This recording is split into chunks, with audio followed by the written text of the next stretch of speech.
And we're live. Doesn't help that F7 hates Adobe. I hate that. I think we're live. All right.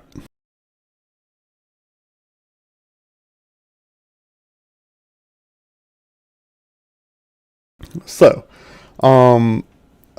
as you guys are, all aware of the world Terradil that you in recent weeks have found yourselves kind of, you could say, trapped in, to a certain extent. That's where we begin today. So, again, y'all already know each other, to somewhat of an extent. Nothing more beyond, sharing a drink or a meal at a table in the Oathkeepers Guild Hall, which is where y'all have always found yourselves spending the occasional afternoon when you're not wandering the town or trying to escape or, maybe off on a quest somewhere. That said, at some point in time, throughout the days this week, one day y'all weren't together, but you all received a message at the exact same time after talking about it. And it went a little something like this. Y'all were all in various parts of the city of Terradil, when all of a sudden a loud like trumpet noise sounded and confetti flew all over the place. And my goodness. Huh? My goodness. Yeah, and a letter appeared in your guys' pockets or pouches or whatever container you had on there. Confetti and trumpet noises kind of bursts out. Each figured out my importance. Yeah, each of you, opened a letter, and found it sealed with a purple wax. And when you broke the seal, the letter opened itself, and a message was read aloud to you. And the message read as followed. It said, "You are cordially invited to attend a murder. I, Elminster, will be hosting a murder mystery party at my home in Baldur's Gate. You are invited to attend this event and help solve the case of my untimely demise. We will start the evening with hors d'oeuvres and mingling, followed by a spectacular dinner prepared by my personal chef. After dinner, you will find me dead, and it will be upon you to determine who amongst my guests is the murderer. I shall endeavor to play the best corpse I can, but you must excuse the occasional chortle as you stumble through my clues. Magically yours, Elminster." Oh my word. This seems interesting. Yeah, the note then stopped, or the letter rather, stopped animating and fell on the ground. After reconvening together, you guys all met back up at the Oathkeepers Guild Hall and just talked. It came up. Like, did anyone else get this? And needless to say, when one of you guys showed the letters to the other, all of your letters that were still in your possessions flew out of your various containers or hands or wherever you had it at the time, and combined together, and then tethers flew out of them and struck you like bolts of lightning, and y'all disappeared. Moments later, you found yourself standing in a large grass field. Like a large grassy meadow, and it was just a beautiful summer afternoon. you notice in the middle of this field a large, multicolored, kind of like a mishmash of different architectural styles. From what you notice to be various different regions and even times throughout history. This house is just kind of standing in the middle of this meadow, and the meadow just continues on for as far as you guys can see. Gobi faints. Yeah, this is pretty shocking for sure. Takes him a second, and he starts to move around a little bit, and then gets back up. I can't take this. This is crazy. Is there enough room where I could build a snowman? There's actually no snow. Well, I know there's no snow, but I can make snow. Yeah, I mean, there's definitely there's room out front of the house that's not like, free growing grass.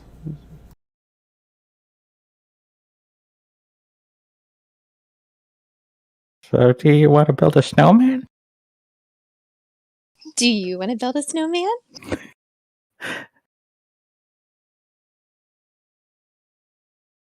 So, are you attempting to build a snowman? Yeah. Okay. Do you have anything to freeze? Probably not. Gobi pulls out a cask of a wineskin of water, and then hands it over. Okay. Will you kind of pour it while channeling? Do you have shape water, Net? I'm not at my computer. I think so.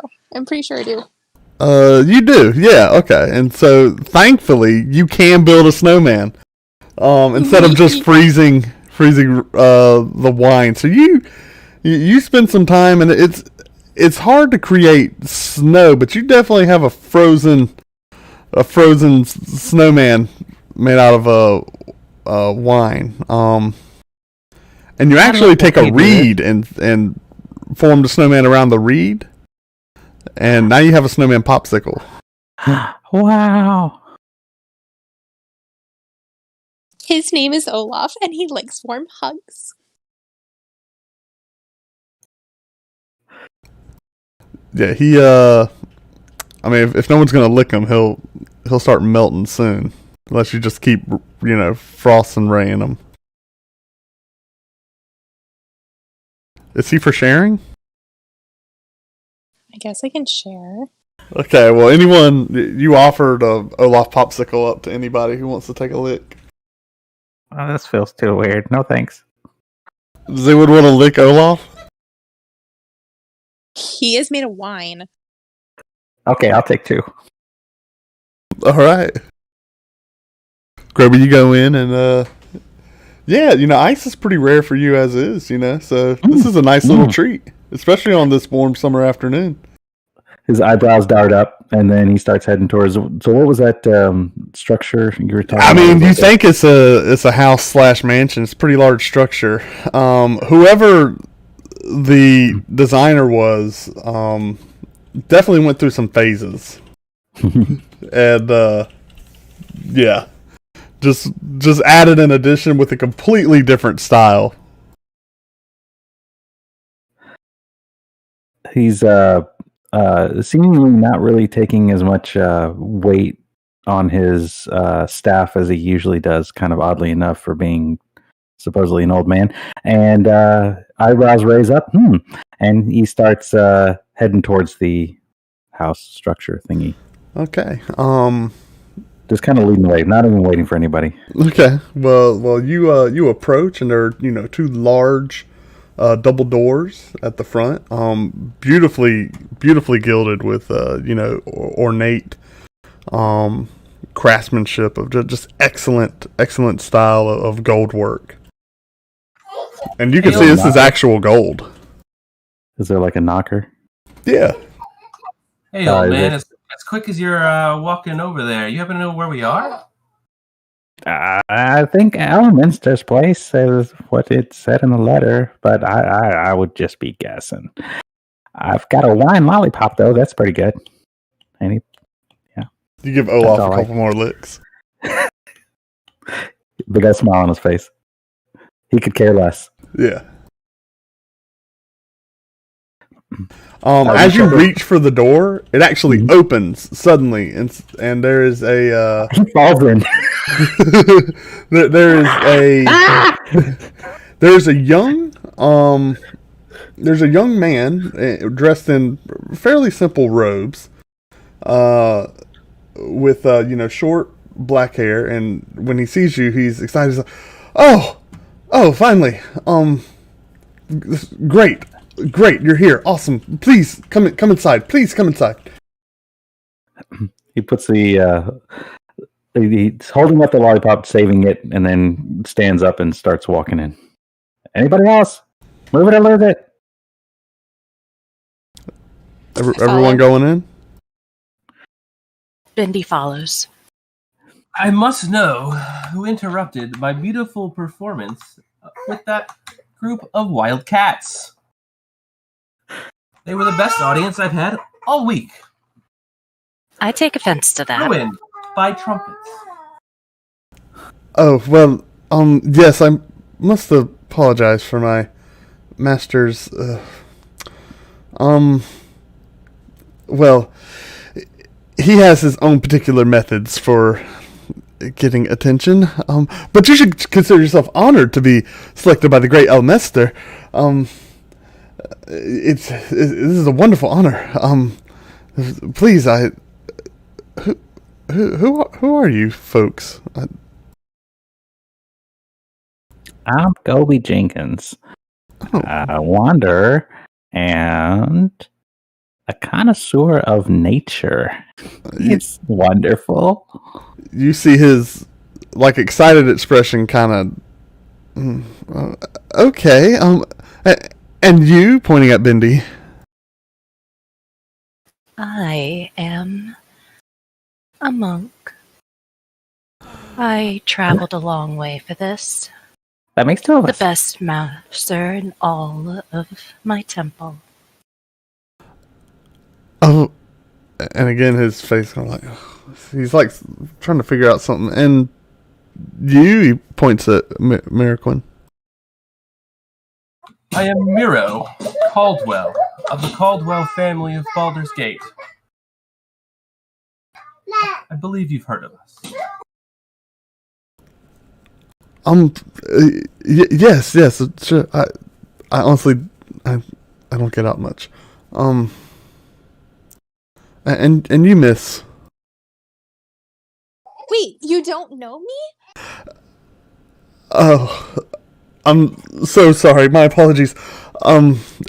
Again, my master invites some of the most renowned people, and I did not mean to. Of course he does if he chose me. I'm Princess Elsa. Oh yes. Let it go. Let it go. Yes. I'm terribly sorry. I did not mean to offend. I was just wanting to meet you. My name is Diz. I am Elminster's apprentice. And yes, it's a pleasure to meet you all. Please come inside. Come inside. You were the last of the guests. I really don't know. I believe. Please come inside.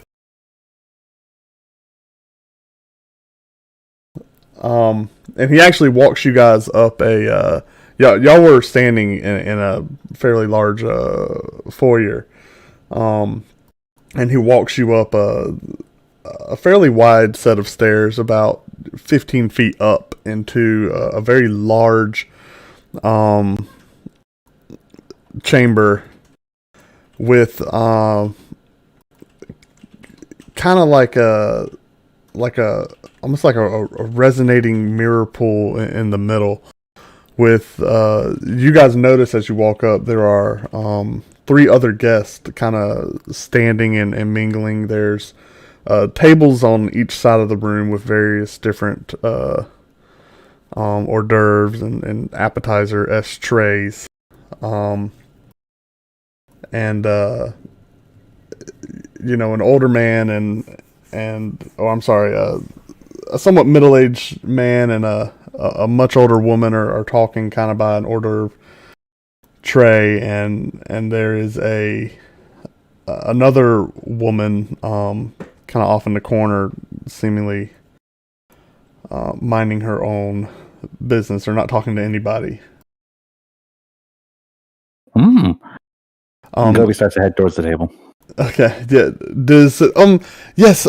Please enjoy yourselves and mingle. I'm sure my master will be with us shortly. Gobi has a seat and just starts looking at the food. Well, there's no seats at this table. This is sorry. This is a standing. Standing room only. Yeah, the table's standing, and there are seats. How tall are the tables? There are seats scattered around the room, just nothing next to the table. The tables stand about 3 feet tall. Okay. Gobi starts pushing one of the seats towards the table. He's only 3'4", so he's going to work this. Okay, yeah, you find a chair on the corner and start dragging it, and it makes an awkward as you drag it across. And you get right up beside the table, and you're able to crawl up on the chair. You're like, give me an athletics check. All right. This is a rough chair.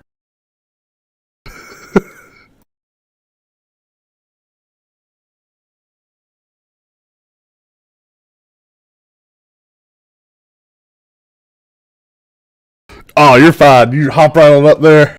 You're like, and then you're easily, you're standing. Your knees are at the table now. You got this. All right. I just reach across, making sure very carefully to not drop the popsicle and look for any kind of bread, mutton, whatever. Oh, yeah. So, I mean, there's pigs in a blanket. There's like shrimp cocktail. Okay, yeah. You like the pigs in a blanket? Two of those. Yeah. There's tons of, different styles of cheeses, various fruit trays. I got some of the fruit and put it in my pocket. There's vegetable trays with this weird, white dip with different speckles of stuff in it. You can't really tell. It's like in the center of this tray, and it's like sectioned off with different vegetables in it. What? I dipped the popsicle in it, and I'm using the popsicle as almost like a spoon to try out some of the dip. Okay, yeah, it is a shocking flavor. It hits like the entire palate at once.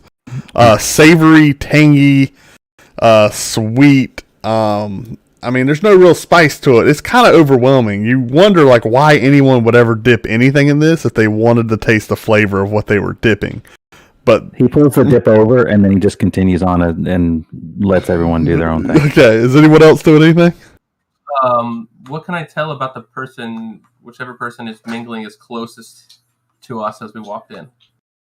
Well, Diz kind of walked off, and he's reorganizing plates. And he's seems to be checking in with the other guests, making sure there's anything they need. Aside from that, you see a fairly old lady, kind of she's got a little plate in her hand. She's kind of picking through things. She'll pick something up and look at it and just kind of put it down. And like I said, you see a middle-aged man.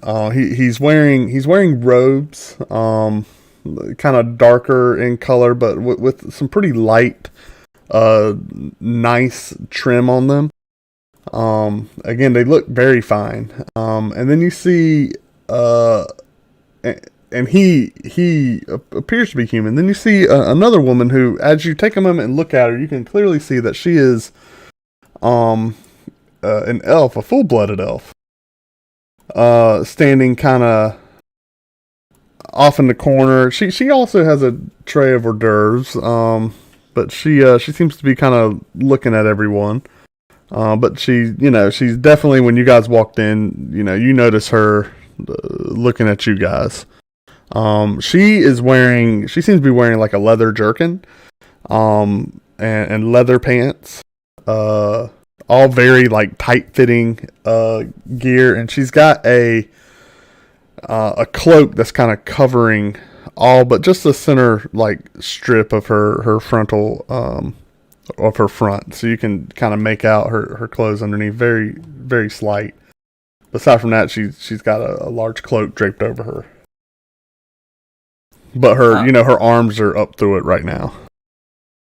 I will walk over to the gentleman in the fine robes, and I will point over my shoulder at the old man at the table. And it's an old woman at the table. No. Oh yeah, okay. The old man at the table who just made My a scene. apologies. Can you believe some people? Yes. That's good. Oh, that hits the spot. I never tried to understand Elmester's choice in friends. Who might you be? Miro Caldwell of the Baldur's Gate Caldwells. Zratos. And he reaches his hand out to shake yours. Zratos Ran. I take his hand. Give me a deception check. With advantage.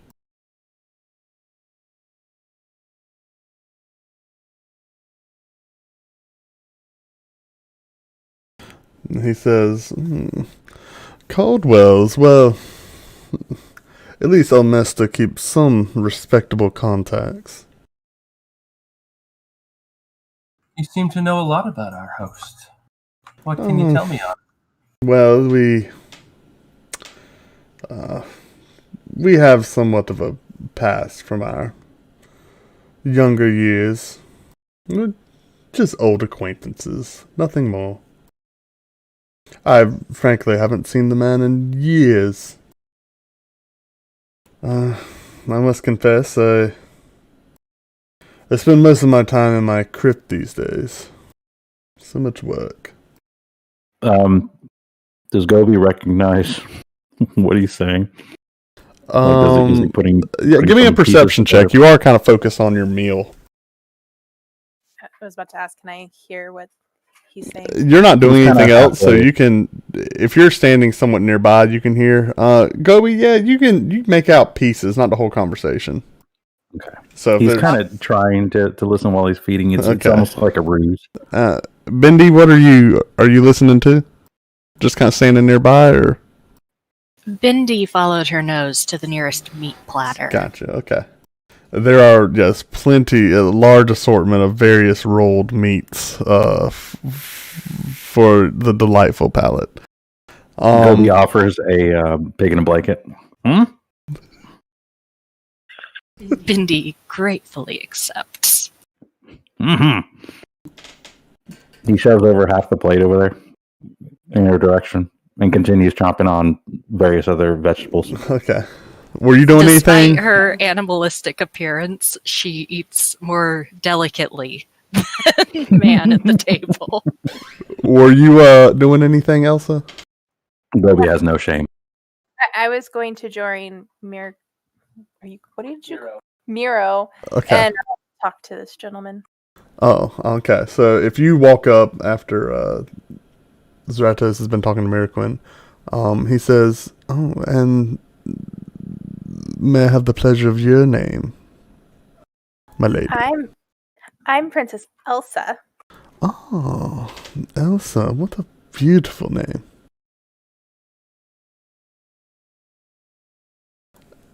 Thank you very much. Yes, anytime. It's a pleasure to make your acquaintance. And he reaches out for your hand and I presume. Gobi coughs. And he continues eating. You see him like kind of sneer over at Gobi. So I imagine you received similar invitations, the pomp and circumstance. I just knew it had to be for me as soon as I heard it. Yes. I think it was quite rude. I was in the middle of enjoying a fine meal, and all of a sudden, I'm in the middle of a field. Well, what a refreshing take on the circumstance. He has the ability to put you in sometimes. I would have to agree. But I might as well entertain the man for old time's sake. I thought he was supposed to be entertaining us.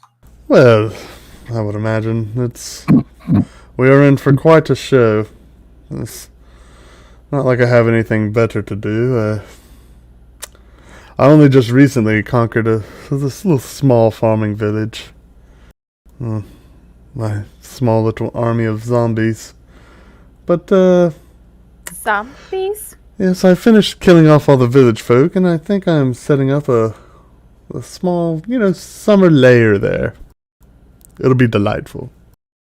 Y'all will have to come visit sometime. Oh, yes, dear zombies. Over my dead body. They are the perfect. They are the perfect servants. Elsa is trying not to turn up her nose and get all creeped out and gross, and she's just not succeeding. Yeah. Utter shock and horror on her face. Oh, I see we have somewhat of a weak palate. Maybe you don't quite understand the nuances of the necromantic arts. I like making snowmen, not zombies. I like making snow of men and then zombies. It's just a little extra step. I might as well get some use out of them, no? Sure. Surely you agree. Miracle, what was the name you gave me? You gave me Miracle, right? Yeah, Miracle. Yeah, Miro. Just Miro. Yeah, okay. Surely you agree, Miro. Times it is needed, but I generally try not to get too dirty myself. I generally let others do my work for me, but... That's what I'm saying. Yes, in the beginning... I usually have to resort to murdering them to get that from them. It is all about words, my good man. Is it really murder when the life is so insignificant as theirs? I mean, it was nothing for me to destroy the entire village. I guess that depends on how dirty your hands got in the process. Oh, I was very clean. I mean, I didn't necessarily do any of the killing. It was just ordered. But when you think about it, they're not really dead. I mean, they're all serving me now. You make a good point. See? I brought meaning to their pitiful existences. Don't you think? Now they can serve a purpose. A higher cause. Yes, I'll have to vacation there at least once every decade. Once every decade? You did it for a decade vacation home, not a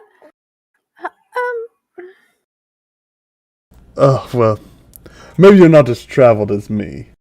After a little bit, an old lady, she kind of like, she kind of motions to you, Galby. It's like, are you gonna be on the table the whole night? Well, aren't you the life of the party? It's not very proper manners.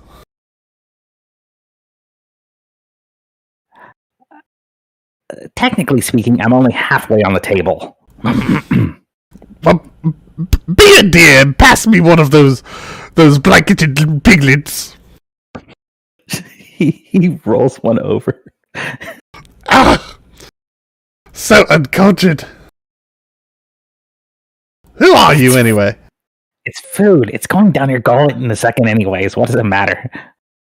She kind of looks at it and she takes like a little, just a slight, like she shaves the end of it off of her teeth, you know? She's like, did you eat it? And she's like, and sits it on her plate.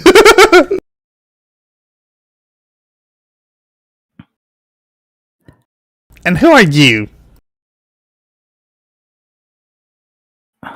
I'm just a little man enjoying some food. Nothing special. I go by Gobi. Gobi? Oh, Yes. well, Gobi. You may call me Miss Dreamcaller. Yes, Miss. And Nice to meet you. she holds out her hand. He gently takes it and he goes ahead and kisses the top of her hand. Seems you do have some manners. It's fleeting. Yes, well. I have to ask, how clean was Gabi's face when he kissed this person's hand?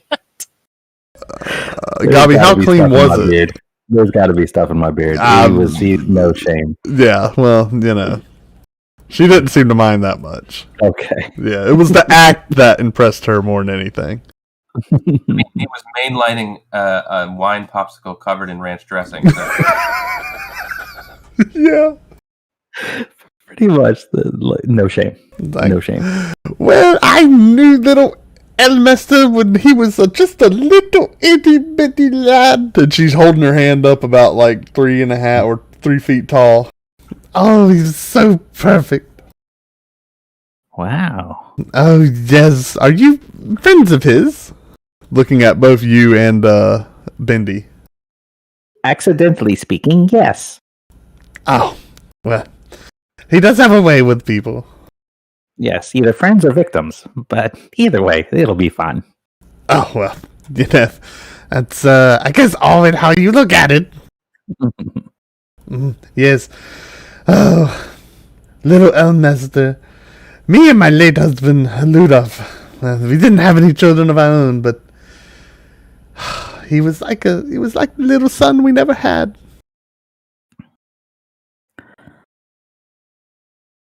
Well, I'm sure everybody here has extensive time on their hands, seeing as some may be a little bit more undead than others. But how long do you think he's going to be? You can never tell with him. You really can't. But rest assured, when he does arrive, it will be... Well, you saw the invitation. Yes. Well, he does have his ways. Okay, time for a nap. He's going to go to the corner and try and find a spot and lay down. Kind of behind the scenes, he's basically more or less going to mime like he's sleeping, just keeping the ear out. But he's an old man, right? During the conversation with Gobi, Bendy's ear twitched and looks at this old lady curiously. When you say was like a son, slip of the tongue, or did you have a falling out? Oh, well, no, nothing like that. It's... Well, you see, roll a persuasion check.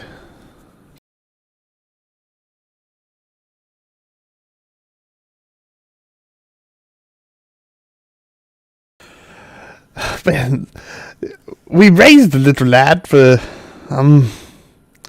about 12 years or so, but he had a little mishap with a time traveling incident. We do believe. I'll be honest, I haven't seen him since.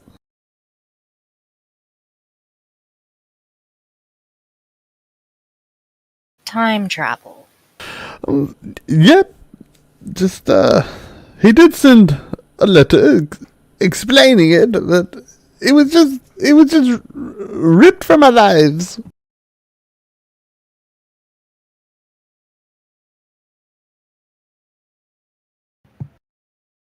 And this proved time travel. They were his words. I've always found it best to just take Elmester at his word. He's very eccentric.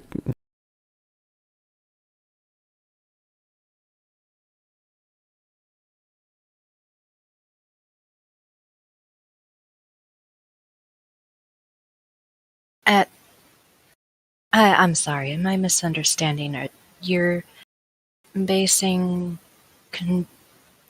being convinced of time travel on a letter from a 12-year-old. Well, it was many years after when I received the letter. And if you can't tell yourselves, he has a certain way of presenting himself. It didn't leave a lot of room for doubt.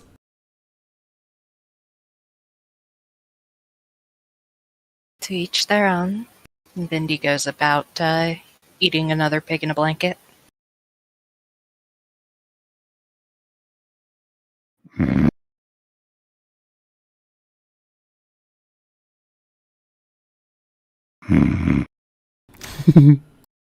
Anyone doing anything else? Was that conversation going on at the same time we were having the conversation? Yes. So I point over my other shoulder and I say, "What do you know of pointy ears over there?" Referring to the elf. Zratos looks and says, although I admire the slur, might not would use it in earshot of a... Can't say I know much, but I do know I wouldn't want to tussle with her, that's for sure. At least not against her will. Thank you for the advice, sir. Must be some other eccentric friends of Elmesta's. She's, well, not too much for words. I wouldn't necessarily say she's tense, though. I probably can get her to talk. I might be able to get anybody to talk. Well, give it a shot, my dear. Over to her. Her name is Venra. That much I do know. I walk over. Hi, Vinra. I'm Elsa. Miraquin, are you going too, or is she going by herself? Nope. She's going by herself. Okay. Oh, hello, Elsa. You here? Have we met? No, he just told me what your name was. Oh, yes. I can't say I approve of Zratos. I'm sorry, I was a little... I don't really like him either. Oh, well. Pink zombies, that's not cool. Yes, I cannot say that I'm a fan. So, how do you know Elminster? I think he just chose me because I'm a princess. And, everybody wants a princess at their parties. I need know no more. That is exactly why he chose you. Is it really? I love that. So why are you here? How do you know him? Well, we had a fling. Ooh, I love it. Tell me more. More. Well, we met at a concert in Baldur's Gate. A concert? What kind of music? Oh, it was... I want to talk to Miro. He's so good. It was a string quintet. It was beautiful. Oh, the evening was just magical. Which, well, when it's with him, you see a visible shiver go over her body. But, all things do come to an end, I guess. We were together for a few months. I won't say they weren't some of the best months of my life, but he's definitely a hard man to pin down, and, well, I have my own duties too. What are your duties? That's very interesting. Give me a persuasion check.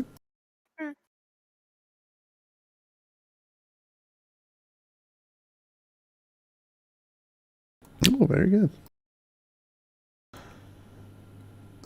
Well, if I must admit, I'm an assassin.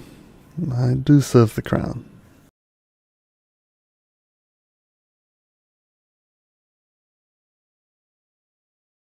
Wait, what crown? Gobi wakes up. Well, dear, if I'm being honest, the one that pays the most. Ooh. Yes. Which one are you currently serving? Well, I was recently hired to kill a somewhat famous adventurer. I'll be honest, I can't reveal too many details. You know, I do have to retain some level of professionalism. Of course, I completely understand. Yes. But don't worry, it's definitely none of you.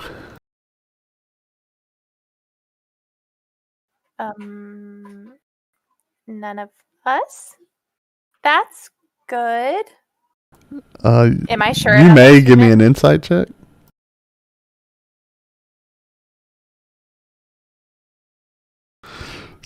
Dang these dice. I don't even have a bonus for that one, by the way. Yeah. There could be more to this. Did I hear her speak? Give me a perception check. She was kind of on the other side of the room. Oh gosh. Yeah, you heard. Pretty good perception check. You're able to focus in and hear all that. Me too. You want to listen? Okay, yeah, you were snoozing, kind of listening. You give me a perception too. I was basically trying to. Yeah, you were mime obnoxious snoozing. Sure. Give me a perception as well. Nope. Nah, I can't say that you heard that. You were really. You're doing a convincing snooze though. Miss Dreamcaller walks up and she's like, "Oh, dear," and she kind of like is nudging you with her cane. Dear, hello. Yes. Stand up. Here you go, dear. She offers you some shrimp. She's like, "You need to try this. It'll give you plenty of energy. You seem to. You're gonna need it for tonight." She kind of winks. Over. He gasps. That's right. Eat up, dear. He looks at it real closely, just looking for any kind of signs of modification or. Give me an investigation check. How close are Gobi and? They're on the opposite side of the room from you right now. Oh, okay, that's what I just want to make sure. She even put a little bit of cocktail sauce on there for you. It looks on the up and up though. Okay. It doesn't smell off. I mean, it doesn't smell off in that this is a pretty foreign food for you. Okay. All right, I'm going to go ahead and chop it down. But you probably only live once. Right. I'm going to chop it down and smirk and nod in her direction. Yeah, you've had shrimp before, but not this cocktail sauce. Whew! It is the perfect combination. All in. And she just gives a big grin.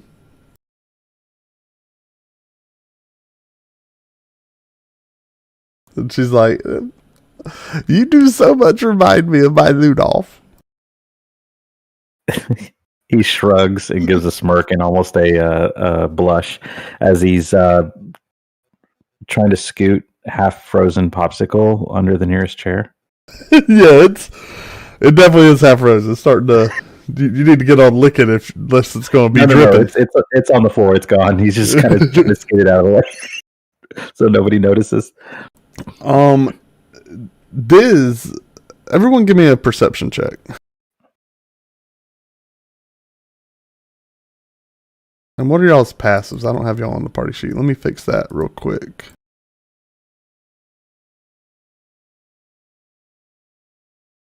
Passive's higher than what I rolled. Yeah, I'll use passives. I can tell on the party sheet.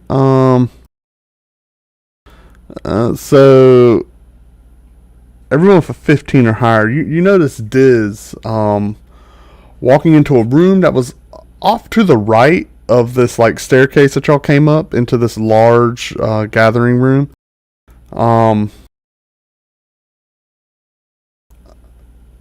And hold on one second here. Yeah, you see him kind of glance around, make sure he's just looking at all the guests, make sure everything's. You get the vibe. He's just making sure everyone's engaged and mingling. And yeah, he doesn't look like he's hiding or anything like that. But you see him kind of somber off or move off into a room that is kind of on y'all's left as y'all look back towards the staircase that y'all came down, but to your right as you came up. And a couple moments pass after you see him go in that room, and everyone, you all hear a loud scream. Is obviously Diz's voice. Ah! Start hobbling that direction. Yeah, and everyone in the room, well, everyone except for you guys, has turned and looked at the door. I walk up to Elsa, put a hand on her shoulder, and tell her, at some point tonight, your perkiness and intelligence are going to be very important, and give her some bardic inspiration. Well, of course they are. Elsa, I'm the most important person here. Oh my goodness. What fool? Let this go. What fool wouldn't? Let it go. What fool wouldn't say these things? But it is nice to hear them out in the open, and you definitely feel inspired. So that's a D4, right? Did you inspire her on the combat tracker? Let me put y'all. Yeah, target combat trackers to cross swords in the top right. It looks like I don't have that as an action. Hold on, we can fix that real quick. You have it now under cantrips, even though it's not a cantrip. We'll fix that later. So if you target her and then hit effect, and then hit that effect. There you go. So you are inspired. It's 1d6, by the way, Pookha. That's what it says. Yeah, you said 1d4. Yeah, it says D6 there. And let me make a modification. How many of those can you use a day? I believe 3. I can't do it right now. That's okay. We'll just remember that. You're one down. We'll fix that another time. Okay, so is anyone not moving towards the room? Or is everyone going towards the door? Going towards the door. Okay, well, you guys kind of all walk in in a different order, or no order particularly is what I'm trying to say. And you see what you think to be probably a study. Across on the other side of the room, you see Diz standing near a large wooden desk. The desk is piled high with different scrolls and obviously very intricately crafted artifacts.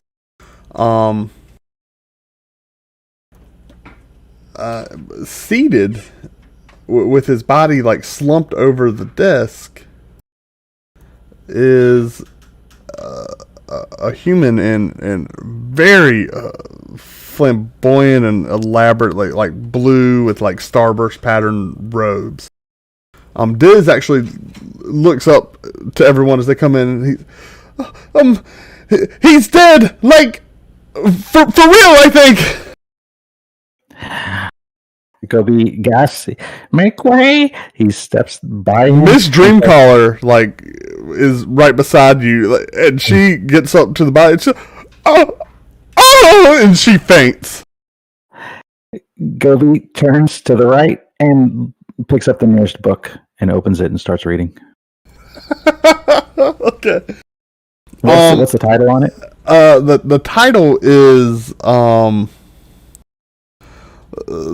is Magical Maroons. He goes, Magical Maroons! I haven't read this in ages. And he's like, nothing's going on around. Yeah, the book seems to be basically various explanations of different ways that sorcerers have found their magic backfiring, and they find themselves trapped in outside of the different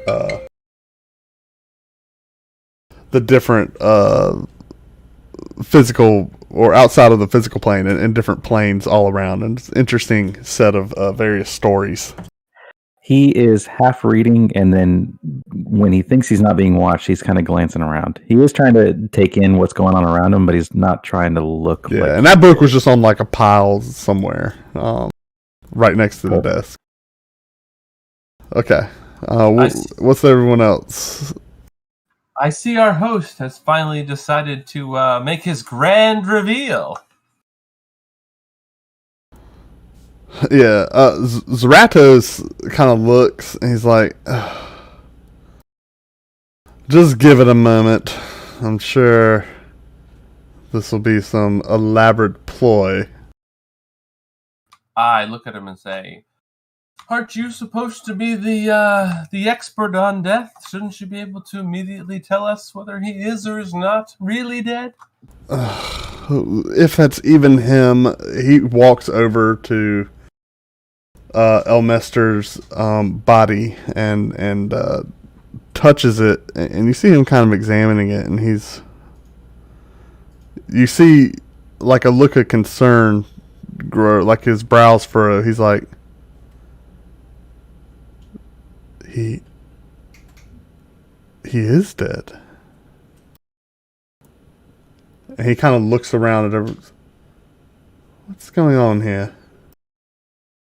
Gobi slams the book shut and goes, there's a dead woman on the ground, and goes to the older lady to help her. Okay, give me a medicine check. Okay.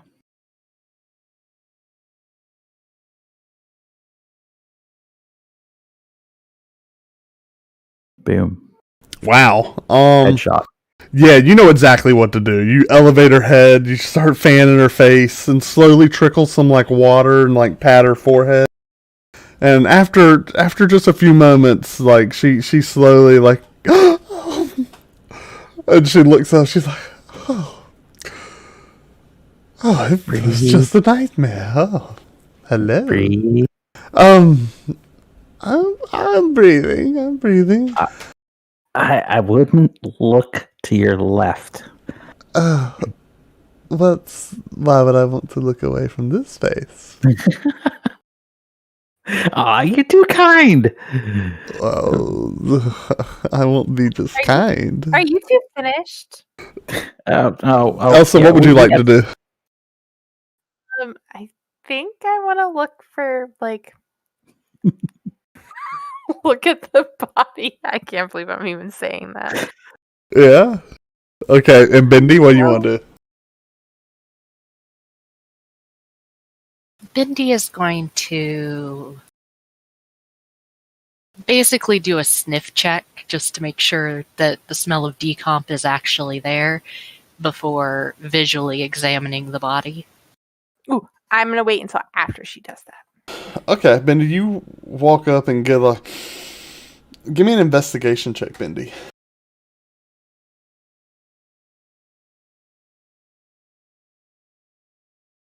You do a pretty good smell, and you don't smell any decay at all.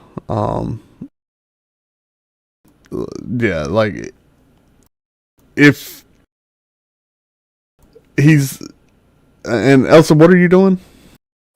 I think I'm gonna poke him. Okay. Yeah, his you poke him and the skin pokes in and comes back out. No response. Feel cold?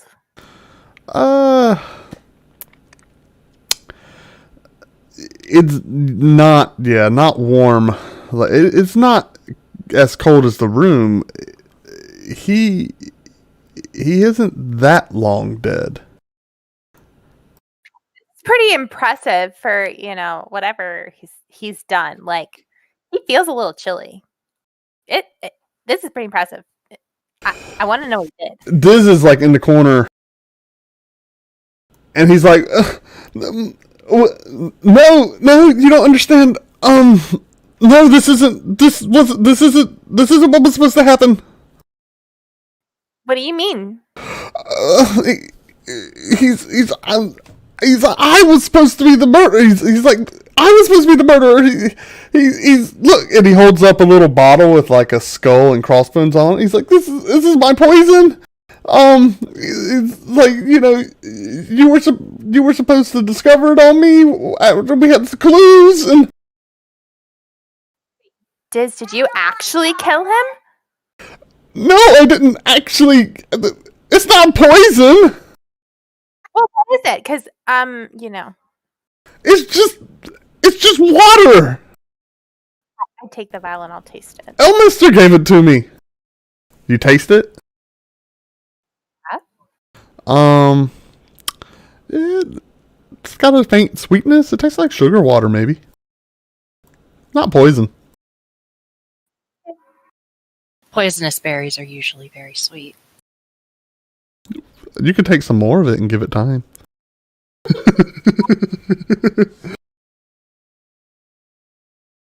Vindy would like to extend one claw and poke the body to see if it responds. It does not respond. Diz, where is it supposed to happen? If it's not supposed to be like this, then what were you supposed to do? Where were you supposed to kill him? It was... He didn't tell me where he was going to be found. Well, that's not entirely true. He was supposed to be over... Or... was it upstairs in the observatory.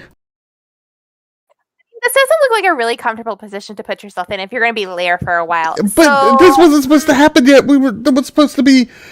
I mean, that was just the first round of hors d'oeuvres. There was so much more. We had music planned, and then he was going to take y'all up to the observatory, and just general stories of his amazement. Well, he's dead.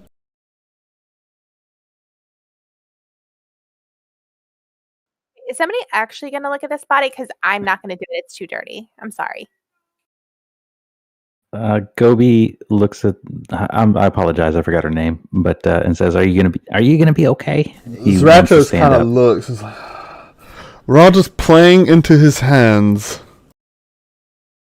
He wants to leave her side and go check on the body. Okay, she's like, "Oh, I'll be just fine, but don't forget about me." Okay, and he doesn't believe it. He thinks this might be an illusion of some sort. Can he disbelieve and possibly see through an illusion? Well, what do you? Yeah, I mean, you can do a perception check. Yeah, that's perception check. He doesn't think the universe's greatest wizard would die this easily. So this is either a game or something else. Yeah, but you're pretty confident your eyes aren't deceiving you. Is there food around him? What's the evidence that shows what he's been doing or how he died? Give me a... I mean, is anybody... you can give me an investigation check on his body. I'll If you help want to like move him around and look at his body for wounds or something like that. Yes, please help. Okay. So do that with advantage. You can roll again. Oh, well, already. Okay. Yeah, just roll one more time. We'll take the higher of the two. Okay. Oh, okay. So don't click advantage. Yeah. Yeah, just roll one more. Okay. You lift his body up. And you sit him upright in the chair, and his body is slack. His head lays to one side. You do see, however, a gem that he was laying on top of, a beautifully carved gemstone laying on the desk. It's about the size of a fist and almost entirely black. Although there is just the faintest purple glow originating deep inside of it. And I should tell you guys some other, just to give you a lay of the room here too. There's tons of other things y'all can look at to get an idea of the immediate surroundings. This study is pretty. It looks lived in and well used. I mean, there's books piles everywhere, knickknacks, keepsakes. You know, some you're like, that's magical, and others, you know, might have lost their magic. And just general decorative items. I mean, this is a very well-traveled, well-timed person. You're getting the feeling. As you guys look around the room, you do also pull in, like there's a desk on the left side of the room. That was kind of off to the left there, and that's where you found his body. There's a very large painting of Elminster above and behind the desk. He's winking and pointing with like double finger guns. there's a suit of armor in the left corner of the room. The left corner, like closest to where you guys entered. There's also a painting there just to the left of the entrance, and it's depicting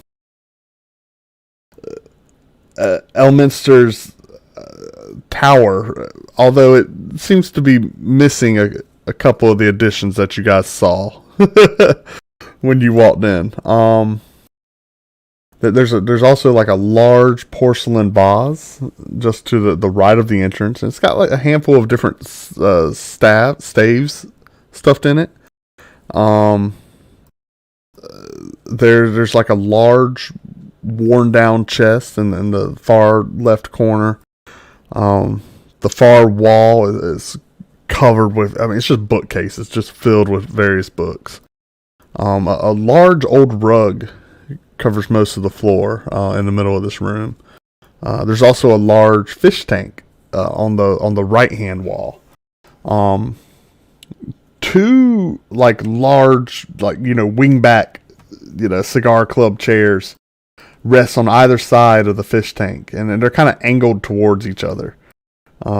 Maybe it was, you know, like a talking piece, just something enjoyable to look at in conversation. And then there's a large chandelier hanging from the center of the ceiling. Looking around the room, do I see anything that looks like it was recently displaced or bumped in a way that said it not This room looks a shambled. Like, not, I mean, it just, you get the vibe he knew where everything was, but you know what I mean? Like, this was a used space. And neatness was not on the top of his list. You get that vibe instantaneously. Did the gemstone fall off of the chandelier? Usually they have adornments. They don't seem... The gemstone was underneath his body on the desk. And the chandelier, like if something fell off, it would hit the middle of the floor on the rug, not his desk, which is kind of in the far corner of the room.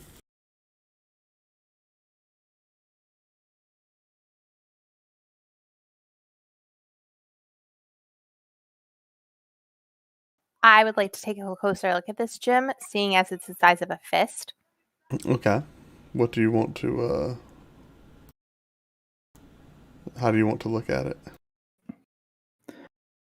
Does Gobi recognize this gym? Like, he's afraid it might be some kind of a magical thing. Does anyone have detect magic? Yes. I'll go ahead and cast that, but also Arcana, history of, Okay. spells. Well, let me do your detect magic first. Do Sure you Yes, I'll cast go ahead. detect magic? And this room lights up. Okay. I'll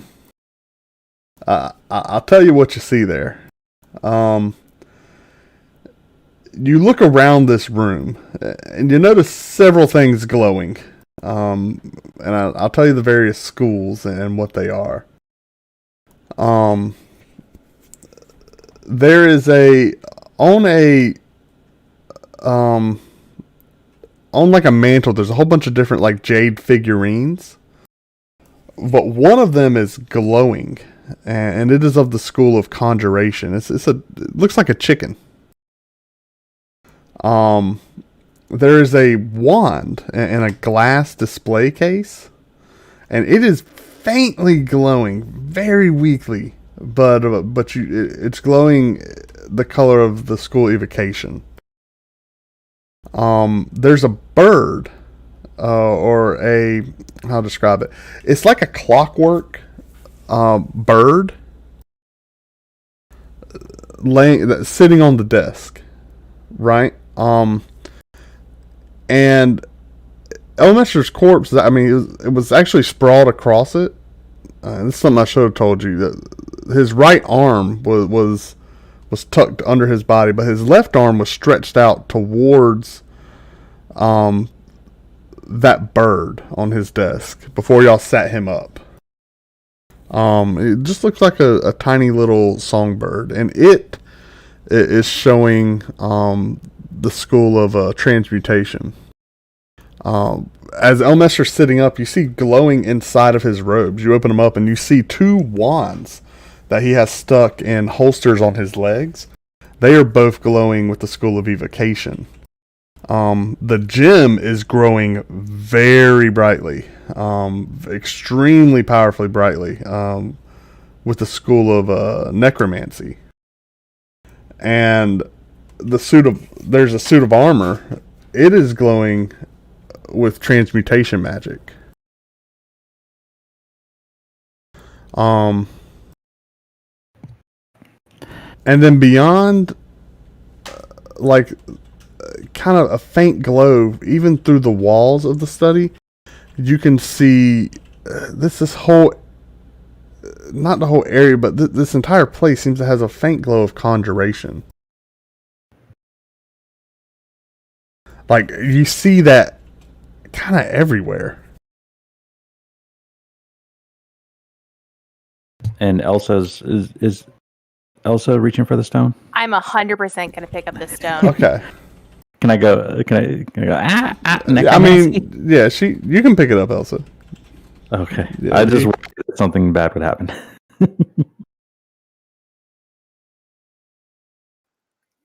So I pick up the stone. Yeah, nothing happens. This is an awful pretty stone. I like the glowy. Yeah, it's a very pretty glow. What's his name again? Starts with Z. Zeratos. Zeratus. Would you like to take a look at this and tell me what you think? And Zeratos noticed that you are using detect magic. Yes. What is it? And he holds out his hand. I see you. I see you are detecting the magical. You appear to be looking into the weave. What school, if you must? Necromancy. Oh, he kind of. You see like a faint like this piqued his interest. It's pretty obvious, and he's holding his hand out to you, Elsa. I begrudgingly give him the stone. He looks, he's like, interesting. Interesting indeed. And you see him make the same similar incantation you do. Mm-hmm. To cast the spell magic, or not the spell magic, to cast the detect magic. And he looks, and then when he sees, he's like, oh, well. Whatever this is, it is very powerful. And you see him kind of pondering.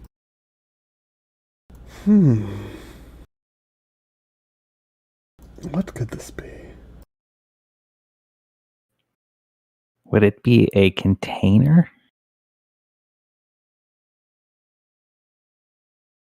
For a soul? I mean, for magic or Give a me soul? an Arcana check.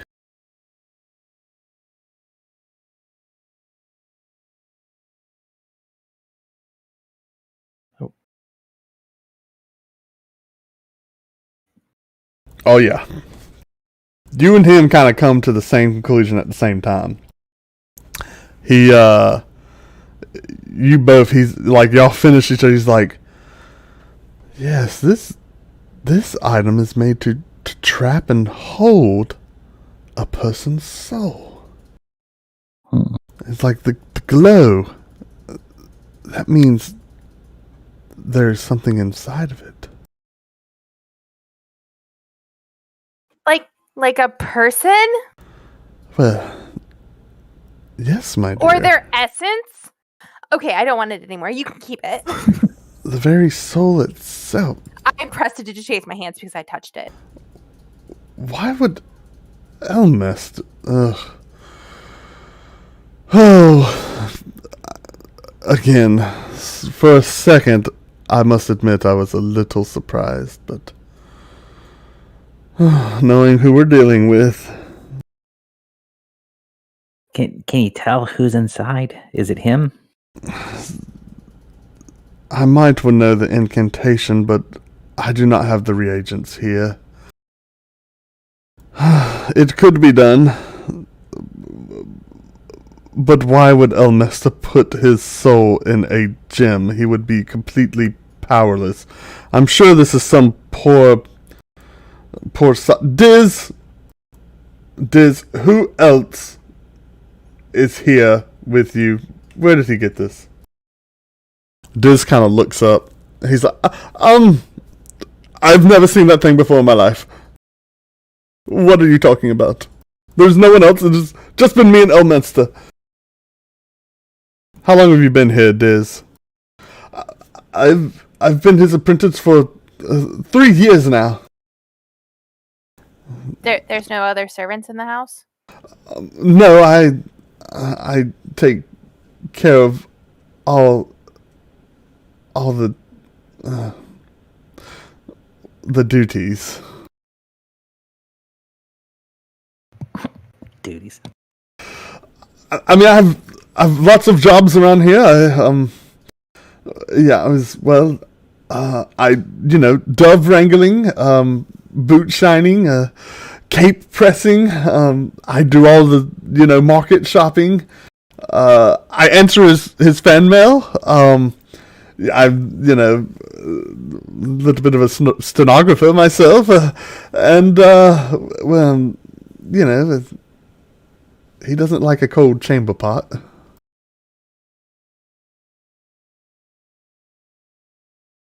So there's no one else here? No, it's just me and Elmesta. All right. Which of you fine folks want to admit to killing him and putting his soul in a gem? Nobody? Really? Gobi wants to go fiddle with that bird. Okay. Does anyone else want to talk to anyone else? if not, I'll or look at anything else. If not, I'll go to Golby. Go ahead. Okay. Golby, you go up to the bird, and what do you do? Hold my finger out to see if it will step onto my finger. Nothing happens when you hold your finger next to it. Reach my other hand to grab it by the wings to put it on. Is it small enough to fit on my finger, or is it bigger? No, it's larger. It's actually on a little pedestal. It's sitting on the desk. Yeah, so it's got my arm. yeah, it's got like a flat base to it. Whistle at it. Nothing happens. Touch it on the head. When you touch it, you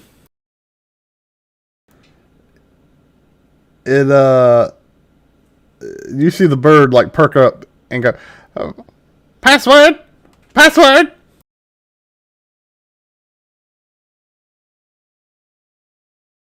Gobi turns around and looks at everybody. Password? I have nothing. Gosh, it could be anything. Elsa? Miro? Who was it that said, I've got nothing? Yeah, Zratos. Stratus. Diz, do you know what the password is? You've been here. No, I hold on.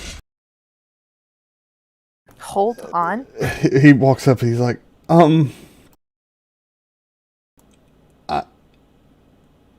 I am the greatest magician.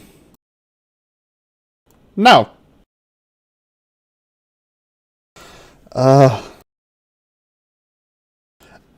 Elementsters, the Great. Now. Diz kind of like looks around. I honestly don't know. I know what it does. It makes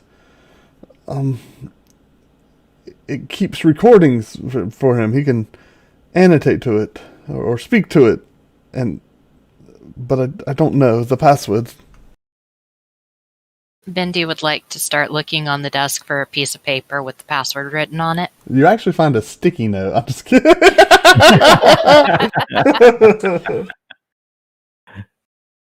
Yeah, I mean, you look around the desk, you find a couple things. There's like a small framed picture of a face you recognize. It's actually Volo. He's crying happily while he's holding a small purplish pink bear with green spots. I would like the party to know that Pookha was just delicately holding his mouse in both hands, as if showing you all. You also see various like spell components and flask of different alchemical solutions. There's a small empty gilt cage with a door hanging open. There's a set Like where of a bird might be kept? yes. There's a set of adamantium manacles. And then there's like a very personalized like stationery with a pen and an inkwell. At this time too, you see like a little fluttering, or you see movement, in Elminster's one of his wrists. In his wrist? Yeah, they're covered by robes. You see the robe kind of like moving. Wonderful. Diz, what is that?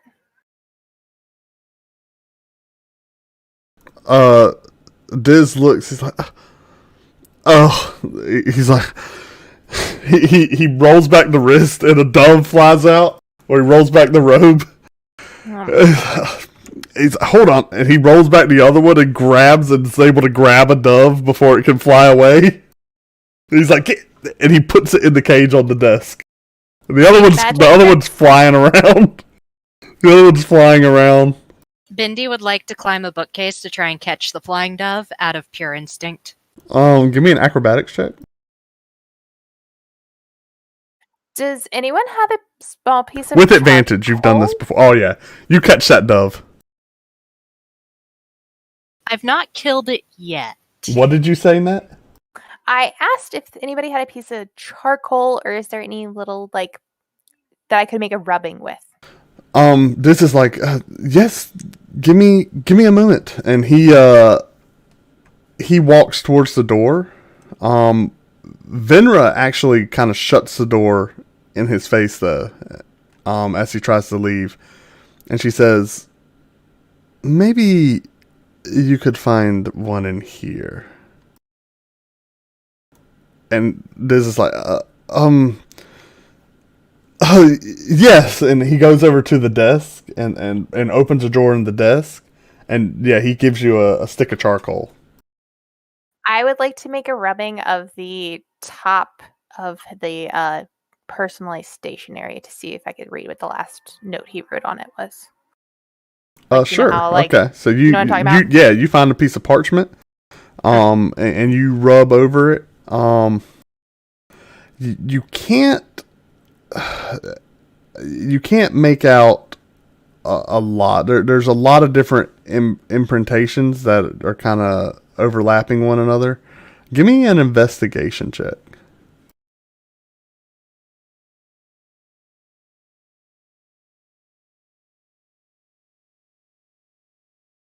Nope. I mean, you do make out one line. That line reads, "You are cordially invited to attend a murder."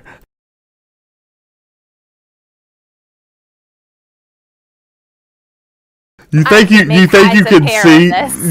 can see pretty faintly the letter you received. I can't make tales of this. Anybody else want to look at it? Sure, Gobi takes a look. Well, and you're looking at the stationery? Rubbing. Yeah, I figured that's what she was. Sure, give me an alluding to. investigation check, Gobi.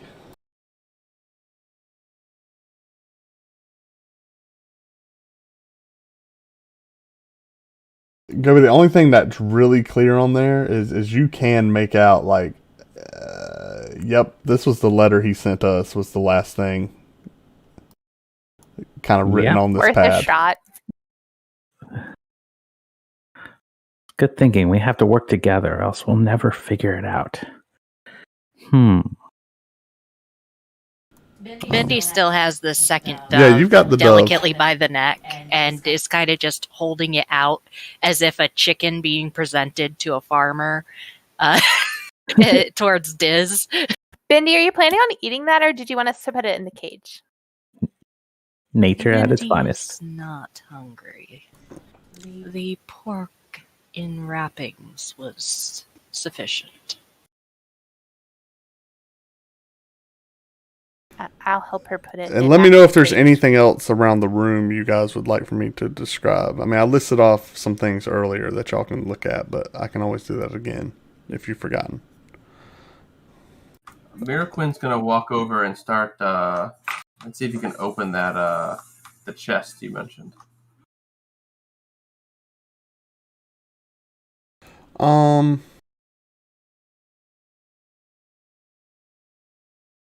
Okay. Give me an investigation.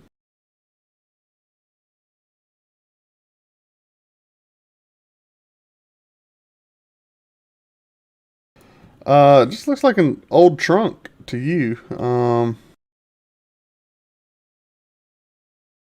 You wanna open it? Yeah, I mean, if I can open it. Yeah, you crack it open. You didn't notice a trap on it though. And you hear it snap, and you hear a quick springing as the chest flies open, and 15 doves fly into the room, flying out of the chest. Bendy would like to start catching them one by one because it's going to drive her nuts. Are you not harmed? Where are you putting them after you catch them? I'm handing them to Elsa because she offered. Okay. Elsa, Bendy assuming instantly just starts jumping around this room, like, flying up the bookcases. And are you being sure not to break anything, or you getting these doves? I might knock a book or two off, but Okay. I do well not to Gotcha. shatter anything breakable. Gotcha. Okay. Well, yeah, a couple books hit the floor. She does knock over the wand, like in the glass case. Actually, give me an acrobatics check. Puka, 1 are or all- 15? No, you give me an acrobatics. Just one. Puka, are we sure? Are all of these birds going to fit in the cage that's here, or no? Definitely not. Okay. But there's a chest you can put them in. Bendy, you knock into the side. You see the wand like teetering. You're like, and you're able to catch it and hold it before it falls off like it's this little pedestal. And then you go back to catching birds. Yeah, Elsa, you think you could? The chest is completely empty. It's just full of doves, or was. Diz, help me get these. There's back some the poop in chest. there, but yeah. Now there's just feather and poop kind of flying all over the place now. Mirror, could you just not open anything else? Like, that was really helpful. Anything else y'all want to look at? How high up is the Y'all painting? y'all get all the doves back in this chest somehow and shut it. How high is what? The painting of Elminster pointing. It's just above the desk with his finger guns. So probably okay. I mean, which you direction need to is it climb pointing? onto the desk to investigate it thoroughly. Is it hanging on? It's hanging on the wall. On the wall behind the desk, Is it pointing in a certain direction? right back at himself. If he were Oh, sitting at the okay. desk, Um, you get the idea. He's like, "Who's awesome?" And he looks up. He's like, "This guy."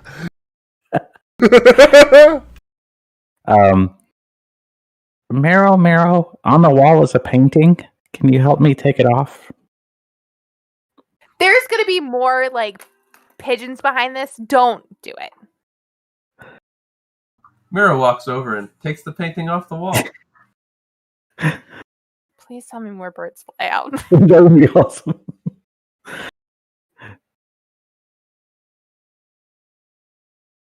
All right.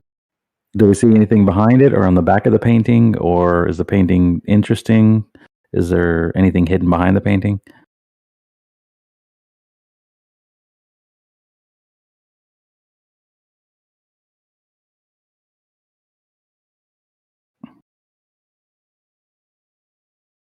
Out of character, basically Gobi's just kind of going for, okay, if he's putting himself looking like he's the hot shot, but it very well could be saying there's something here. So that's kind of what I was going on. Yeah. So now you pull the painting. Actually, give me an investigation check. Whoever's looking at it.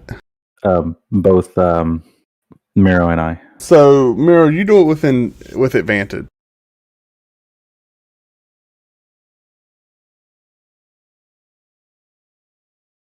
Okay, you actually see that the portrait is hinged. Pulling the picture away from the wall on those hinges reveals another portrait on the wall beneath it. This is it's a boudoir portrait of a symbol.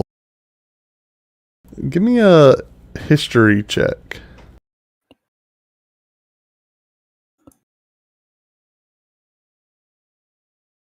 Ooh, nice one. Miraquin, you know this to be the symbol. It goes by the name Alasra Scintillantra, Silverhand, also known as the Witch King of Arglorond.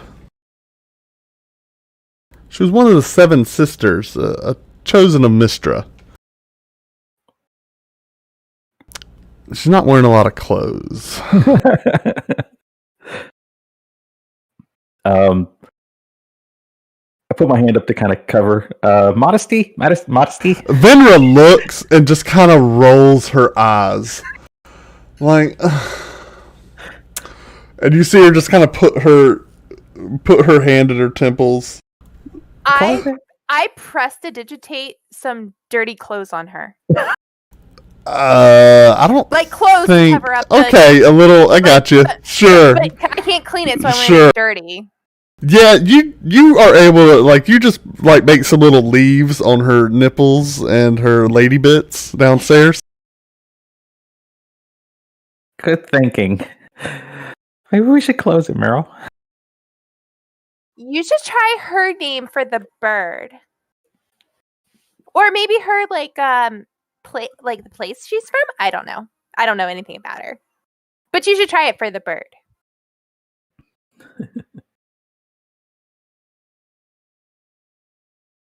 Miro walks over to the bird and says the name of the symbol.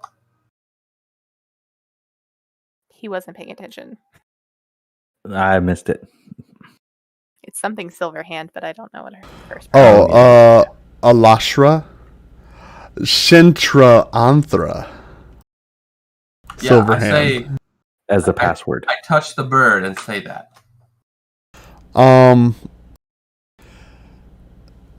Nothing happens. Oh. Wait, but it didn't tell us no? That's a good point. It does say no. Okay. Just want to make sure. Hold on, let me be sure before I Gotcha, yeah. Yeah, nothing happens. Wait, nothing happens, or the bird Yeah, says the bird incorrect. says no. Yeah, bird says no. I just want to make sure. Because if it doesn't respond, then maybe it worked. Well, I'm out of ideas. There's plenty of other things in the room if you want to look at them. Go check out the glowing chicken. Well, it's only glowing to you. Okay, well, to me. Yeah, Sorry. so I'm gonna let them. Yeah, do give their me own a thing. investigation check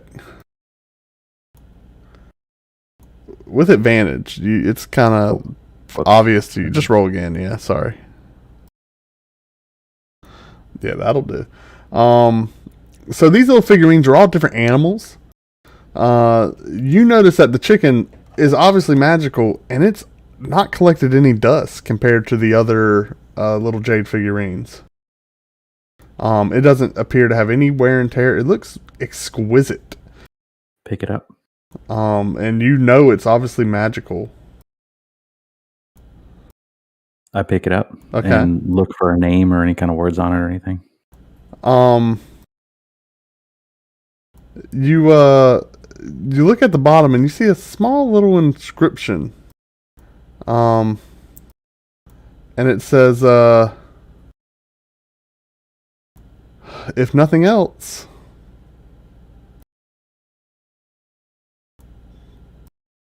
So it just says, if nothing else. Mm-hmm. I go to the other bird, tap it on the head, wait for it to... Does it request password? Yeah, password? Chicken. No.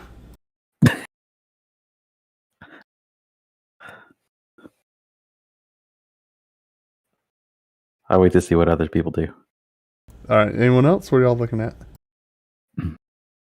Are there any other figurines or anything that don't have a ton of dust on them? Not in that row of jade figurines. No, I just kind of mean in the rest of the room. Or is there anything that kind of stands out as being cleanlier than the rest? Suit of armor looks pretty clean. All right, I'll go look at the suit of armor. Looking again for a passphrase or something on it.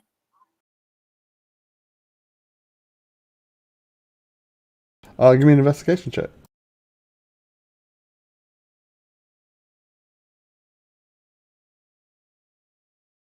So you can the suit of armor upon closer inspection. It is kind of weird because the joints all appear to be fused together. It is one continuous suit. This is a useless piece of armor.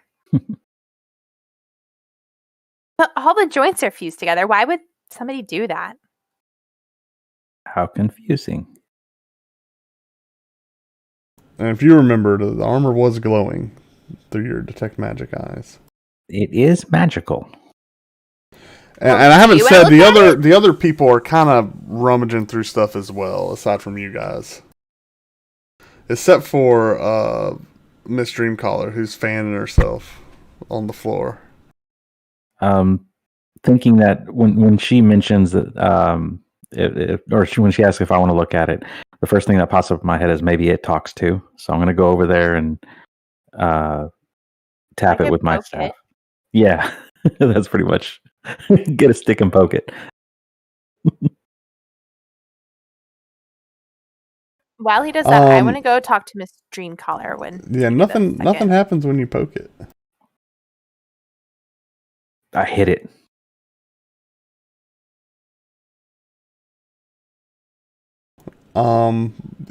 It's pretty solid. It doesn't move. It's probably just a very nice suit of armor. Where is were all I you could think going, of. Net? I wanted to go talk to Miss Dreamcaller. Oh yeah, she's laying on the ground. Oh yes. Oh, what is it, dear? Are you doing okay? Oh, no, Do you want to build a snowman? my little boy's my eldest is dead. Your Elemester? Yes. Oh, are you his mother? His godmother. Miss. I raised him from when he was a little boy until, well, his incident, but he seemed to have been fine, but he's not fine. I thought I was Miss going to see him for the first time in a long time. Dreamcaller, did he have any pets? Are there any nicknames or something he might have used as a password? That you can think of? Well, I don't know. Oh, well, we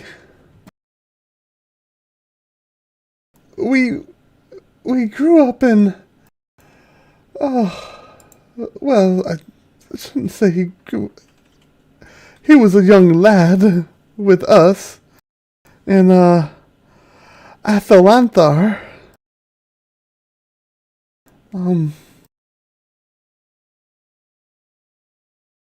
Bless you.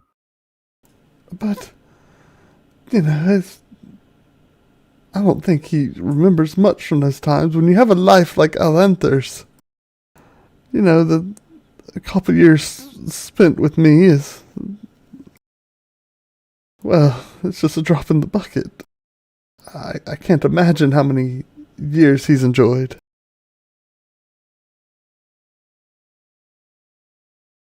That did answer my question. Seeing Gobi hitting a suit of armor, I walk over and be like, "You silly old man. You don't hit the armor. You talk to it. I'm sorry he did that to you." Pat slightly. What? I'm sorry. Say again. I was talking to Cass. Sorry. Seeing Gobi hitting the suit of armor, I walk over to him and say, "You silly old man. You're not supposed to hit magical armor. You're supposed to talk to it." And I turn to the armor and pat it lightly on the shoulder and say, "I'm sorry he did that to you." Nothing happens. Don't want to talk? All right. That's fine. I can talk to myself. And I'll tell you all the things y'all haven't looked at thus far that I described earlier. So there was a large porcelain vase with the staff stuffed in it. All the bookcases on the far wall. You haven't gone through those. There's still the rug and the fish tank, the chandelier and the chairs. Ooh, what is in the fish tank? Um.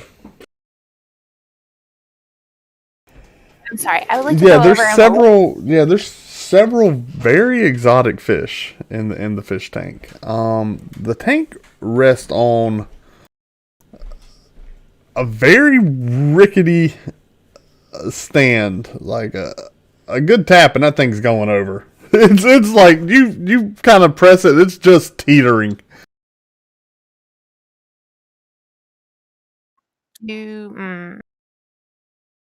Is there like a castle in the bottom? Oh, there's actually a little tower, just like Elminster's tower. It's a little tiny replica, multiple stories. It's like 8 stories tall. Pull out the tower. You put your hand in the fish tank? That's what I heard. Give me a dexterity save.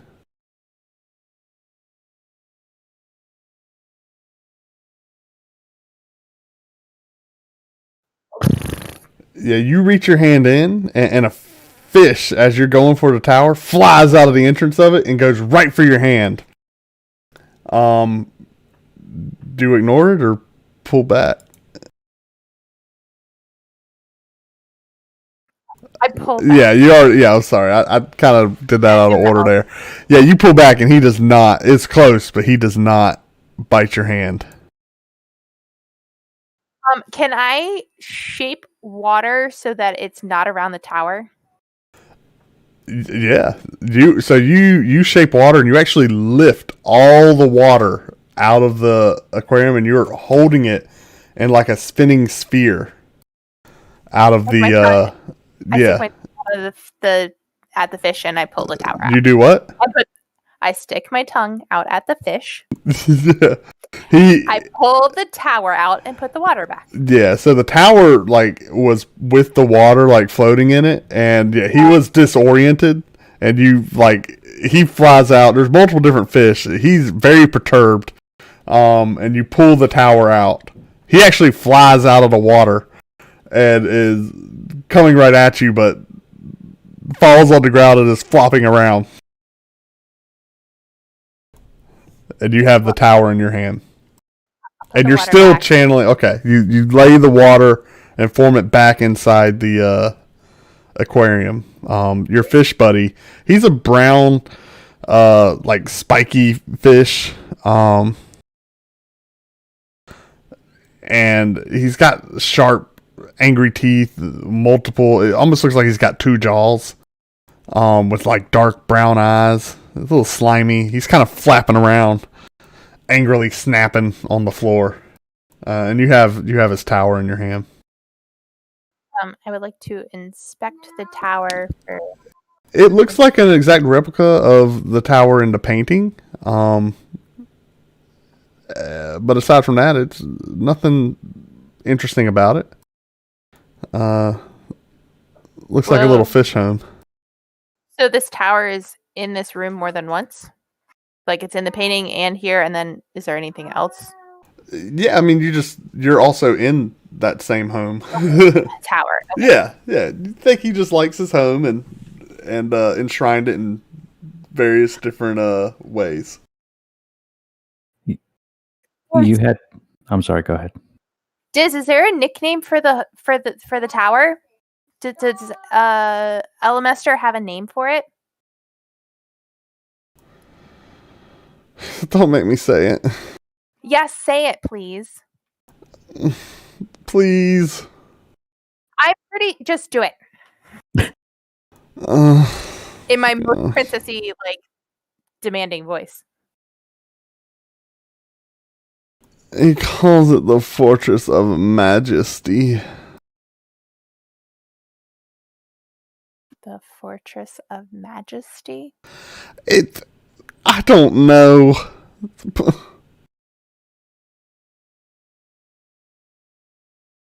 You want to give the bird a try? I walk over to the bird. And I say, Fortress of Majesty? No! Majesty. No!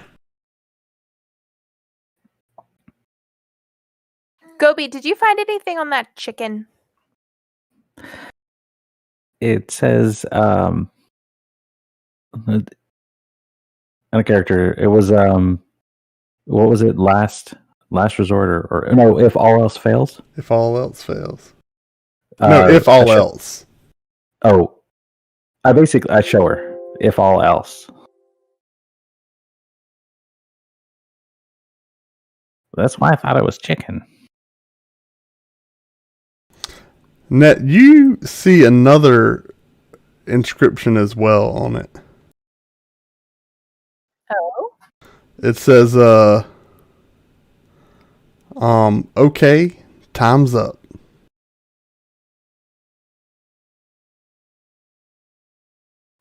What was there change to that, or No, that's on he just didn't now? notice it before.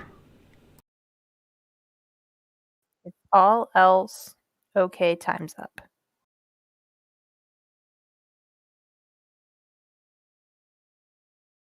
And there's still, there's still bookcases that y'all haven't looked at. And, What's her last name? Her last name's Dreamcatcher or something. The older lady. Dreamcaller. yeah, that's Dreamcaller. Dreamcaller. Tap the bird and say her name. Tap the bird and say Dreamcaller? No! Oh, okay. Never mind. I was thinking seeing as they had a motherly relationship, might have been something to it. I walk over to Zeratos and ask if he has found anything. Yeah, he's going through like some different artifacts on a stand. And you approach, he's like, just give it time and try to keep yourself busy. It's, again, this is all planned knowing him. It doesn't seem to think so. No offense, Diz.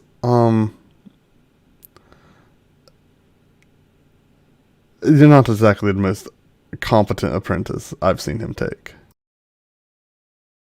Finra, have you found anything? She's been really quiet. She definitely has been. In fact, though she's searching, she's more examining everybody else. You even think that her searching is more of a ruse.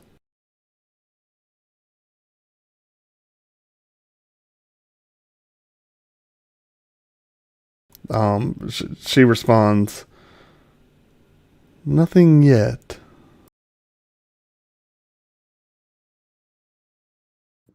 Well, do we want to discuss the elephant in the room here, Elsa? Elephant. And again, there's some things y'all haven't looked at yet. Do we want to discuss your conversation with the elf earlier? What conversation with the elf? What do you want to know? The part where she told you that she was recently hired to kill someone and that's why she was here? Yeah, Venra kind of glares at you. It's like, maybe you're a little hard at hearing.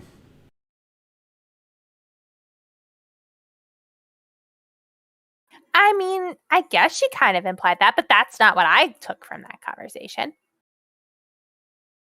And if she was going to kill anybody, she'd kill me. I'm the princess, not him. She kind of rolls her eyes.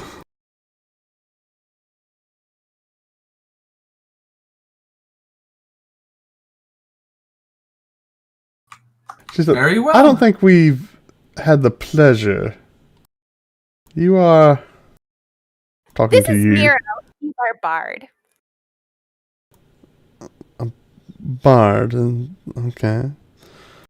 So you waste people's times with lies and stories of embellishment?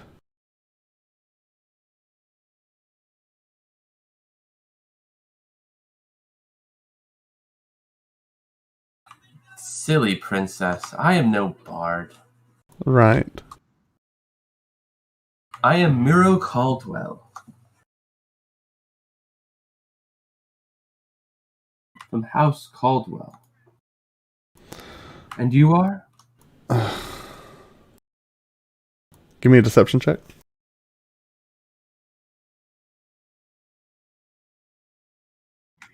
Is she questioning my... Just, you're lying to her. Give me a deception. I'll be with advantage? Oh, yeah.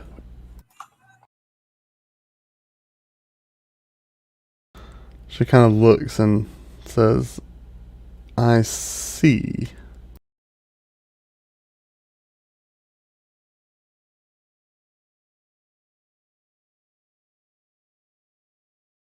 I tell the princess stories, and she thinks I'm a bard.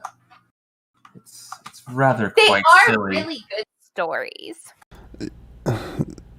Yes, I'm sure they are, dear. And she kind of turns around and continues looking through, various papers. Well, I guess since we've looked at everything else in the room, I guess we should start looking at the books. What about that porcelain vase with the stacks in it? I haven't looked at that. What's in there? What do you want to look at first? I'll do Miro first. Yeah. Agreed. And Gobi's going to go look at collect the wands. So, but Out of deal with me later. Elminster's holsters? His holsters and the weak glowing evocation one. Okay, that one's contained in the glass case. I'm going to take a look at that one as well. Okay. But deal with me after Okay. that. All right, so Merquin, the bookshelves are they're filled with various different books. Like they seem to be old, like school spell books. There's one called An Introduction to Card Tricks. There's some comic books. There's like the art of dual wielding wands. And the shelves also have like various little display items. There's a set of like painted clay souvenir tokens from all the major cities of the Sword Coast. That's also where like that collection of small jade figurines was, with the chicken now missing.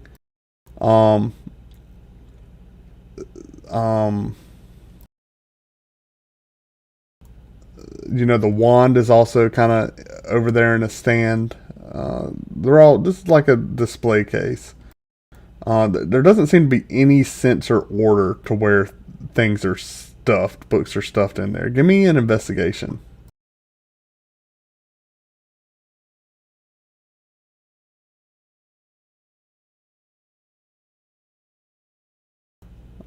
How are you looking? I'm just generally looking at the books. Are you just trying to find... going through the books, or? So I begin taking the books, grabbing each book by its spine and just kind of pulling it out and kind of shaking it. Okay. Yeah, so you grab all the books and just start kind of shaking them. There is a leather-bound tome you pick up, and a slip of paper falls out onto the ground. The tome, as you look, is titled Advanced Studies in Necromancy.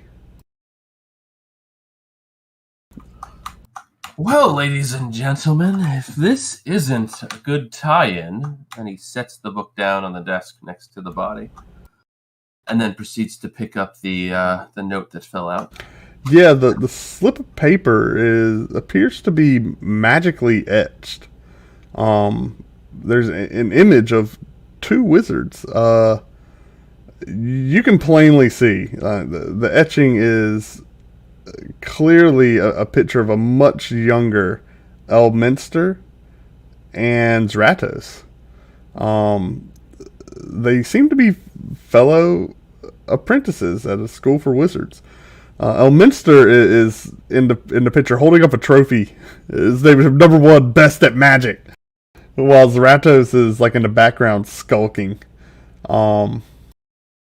You turn the photo over on the back and you see an inscription. It says, "Me and Roger, 65." The book, as you kind of peruse through it, there's some text on the inside cover stating that the book is meant for use at Miragela's School of Aspiring Wizards.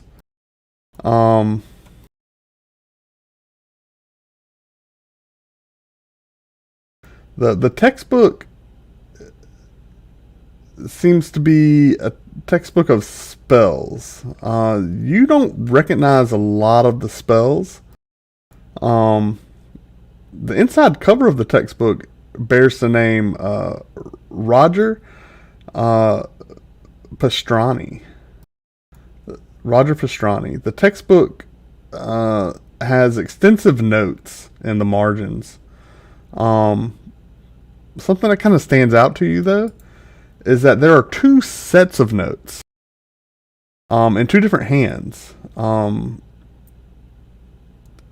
One is very neat, organized, concise, and then another is like a much more flamboyant, all over the place, messy, and you recognize the hand to be Elmester's because of the note you received and still have. The second set was clearly written over the first set.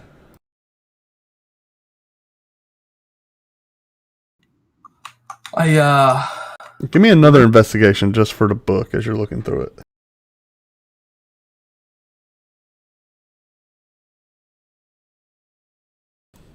Okay, yeah, you can't glean anything else. This is not a school of magic that you're very familiar with. So I lift my head and look right at Zeratos and say, "Hey, Roger."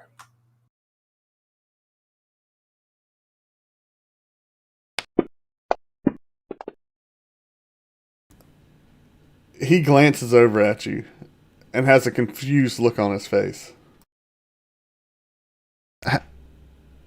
How do you know that name? Why, I got a nice picture of you right here with your name on it, sir. Oh, gosh. That. Yes. Roger is my, birth name. I can see why you changed it. I must say, and he kind of speaks to everyone, Zeratos is definitely more to my liking. Mine too, good man.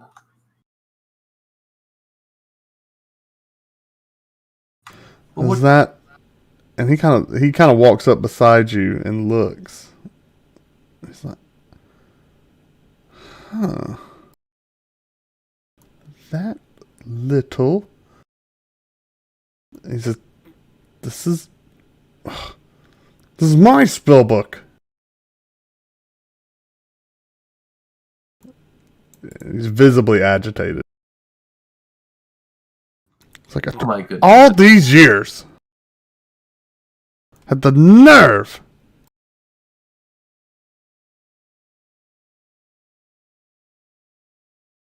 Well, it appears, as part of his little performance tonight, He's kind of flipping through it. it appears he's decided to use your spell book. It's like, I failed my finals because of this. Do you know Little worm! Do you know I'm bored right now because of this? What can we do to fix this and make him finish this god-awful performance?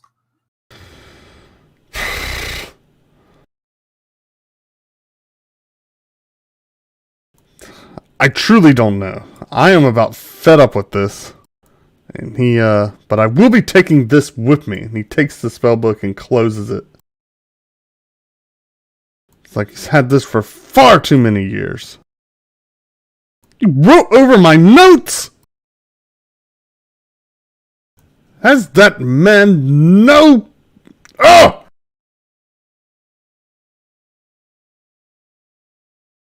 It's like, I, for one, know one way I will be leaving. I do believe I've had just about enough. And he lifts up his hand and starts doing some sort of incantation. Does he still have the jewel? Yes. He starts doing some sort of incantation, and then all of a sudden, he's like, That's funny. It's not. What's happening? At that point, Diz pipes up, and he's like, yes, you can't teleport out of this dimension. What? He's like, where is it? And Diz is like, look, where? And he's approaching Diz, like, very agitated.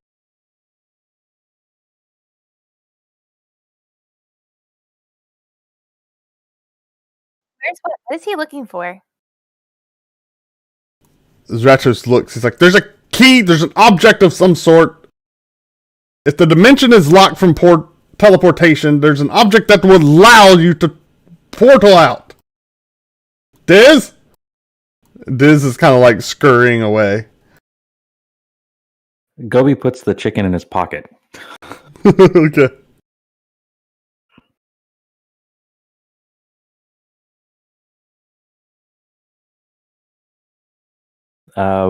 While they're tussling, Gobi goes to the bird, taps on it, and whispers Roger, whatever his last name was. No. Dang it. I will promise you have been given the key at this point. Or the code. Tap it and say time is up. No. No. I don't know. I'm lost. Anybody else? Yeah, Miss Dreamcaller's like, what's happening?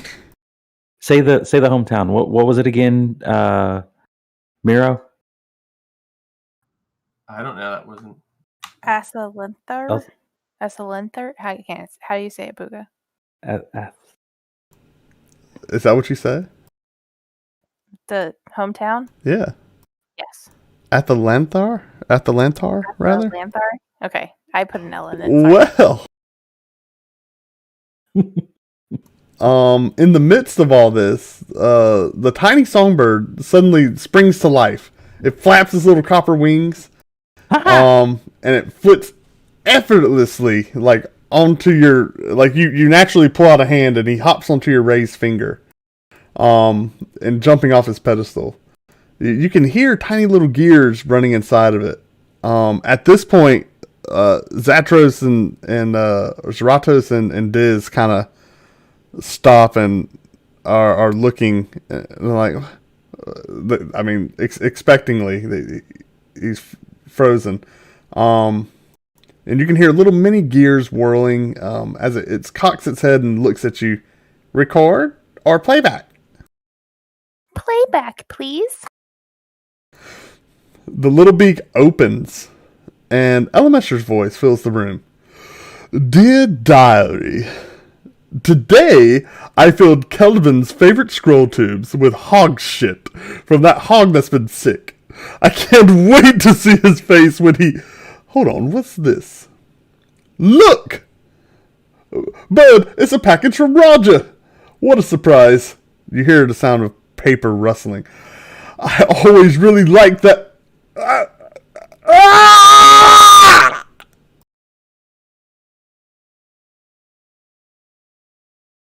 Roger? Gobi points his staff at Roger.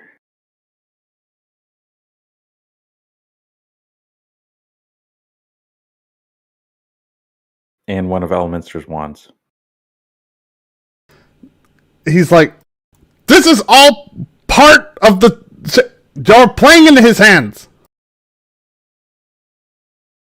Can I search the desk for like packaging that has like Roger's name on it? Because I'm assuming it came like. Yeah, you can see remnants of some packaging kind of on the side and like under the desk. And you see, who you now know to be Roger. He says that sham artist Elminster were being played by him. He wouldn't even be anyone if it wasn't for me. You sure seem very upset about this. You've been kind of agitated all night. I am just sick of having my time wasted. You know, nobody respects necromancy. They just think we're all evil. It's a little weird, especially since you killed a whole village just for a play place. Not okay. How many people do you think Elminster's killed? Huh? I don't know. I don't even know him. You think you could be alive for 1,500 years and not have blood on your hands? No, I'm sure he has a lot of blood on his hands, but it doesn't mean he killed anybody. Oh, he's killed plenty. And you see Miss Dreamcaller kind of nodding, like, he's killed plenty. She kind of looks at you and she's like, but I need someone to do me some slaying now. Looking at you, Gobi.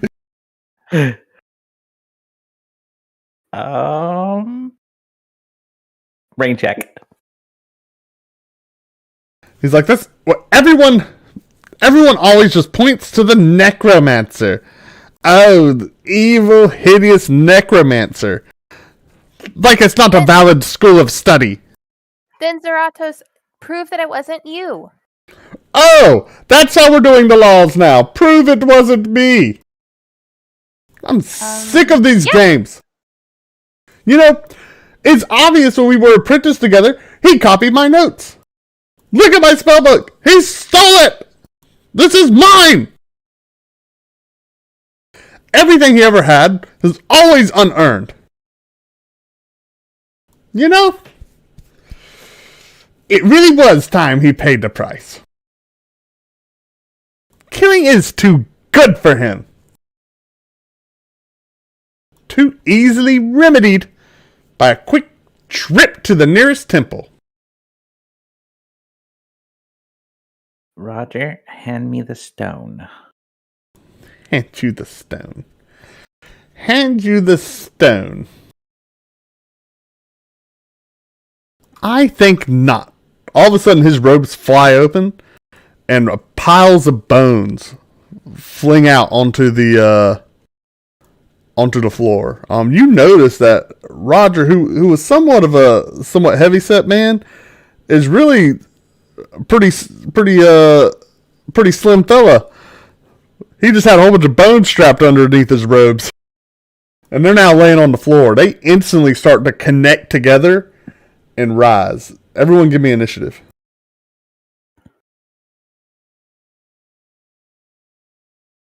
I guess I found Roger's secret password. Oh boy. That's at least respectable. Someone's ready to fight. The senile old one.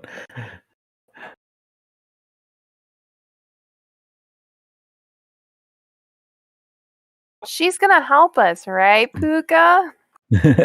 Let me put you guys over here.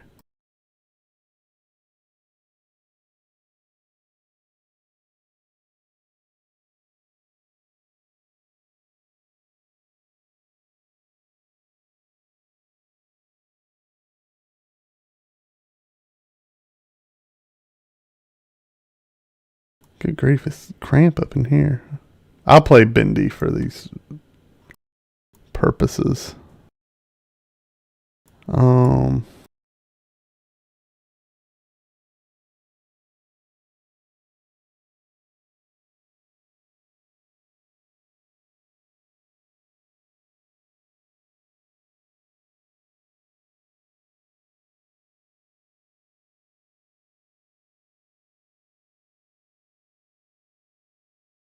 How about this?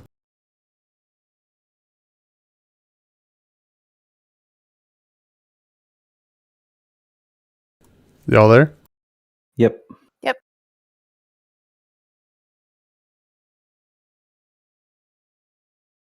Alright, y'all have given me initiative? Yep. So the But skeleton. Finra's not going to help us?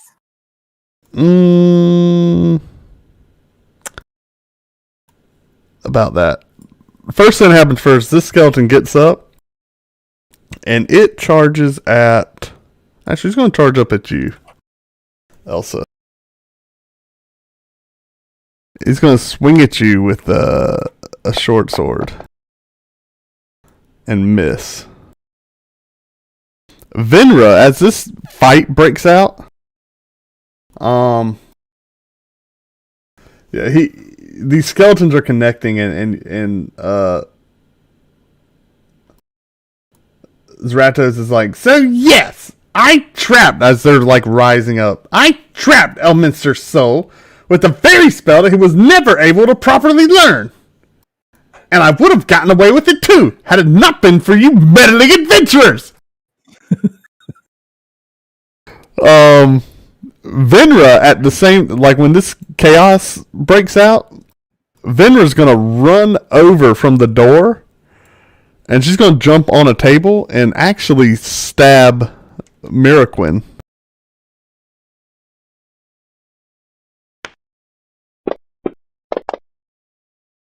Gee, what? And she hits.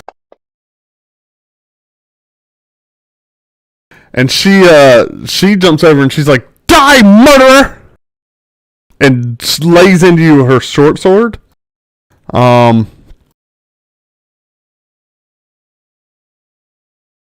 She then, yep, that's all she can do. And then she will dodge. She's going to dodge. Why is she not on the map? Oh, you don't She's see also her. not on the Sorry. combat tracker. She was standing by the door. She just walked down. You, Groby, you got an attack of opportunity on her if you want it. Yeah, Shillelagh, and is that how you pronounce it? You can't. Can I Actually, go? I lied. You don't have an attack of opportunity. You haven't gone yet. Okay. Yeah. No problem. You're up now, Good Groby. So skeletons are just connected and formed. One went after Elsa. The other one's still coming together. Venera, seeing this opportunity, has jumped and went and stabbed Miraquin.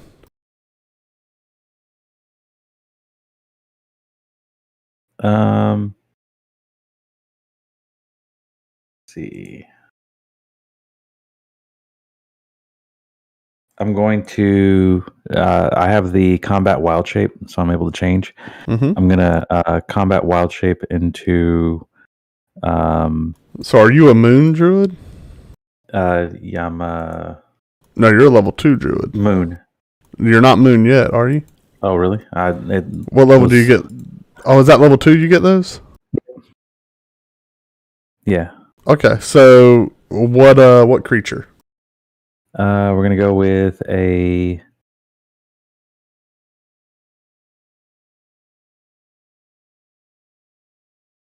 You're about to like this. Giant hyena.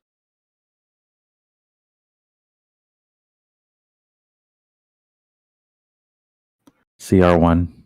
Yeah, I'm looking for him right now. And he's I also don't got know. a. Watch I this. apologize, what? I'm about to rock your world. Hold on. Uh-oh. I don't have a hyena picture. Are you kidding me right now? I had to pick the one that you don't have. Well, yeah, you're Gus gonna hasn't used that. you're one. gonna enjoy your G. All right. Hold on, I can Nice. find a picture here. Token.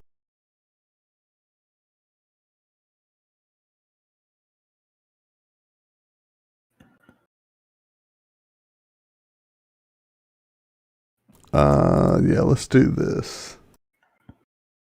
And we're gonna go with all equipment this will be great. absorbed into me.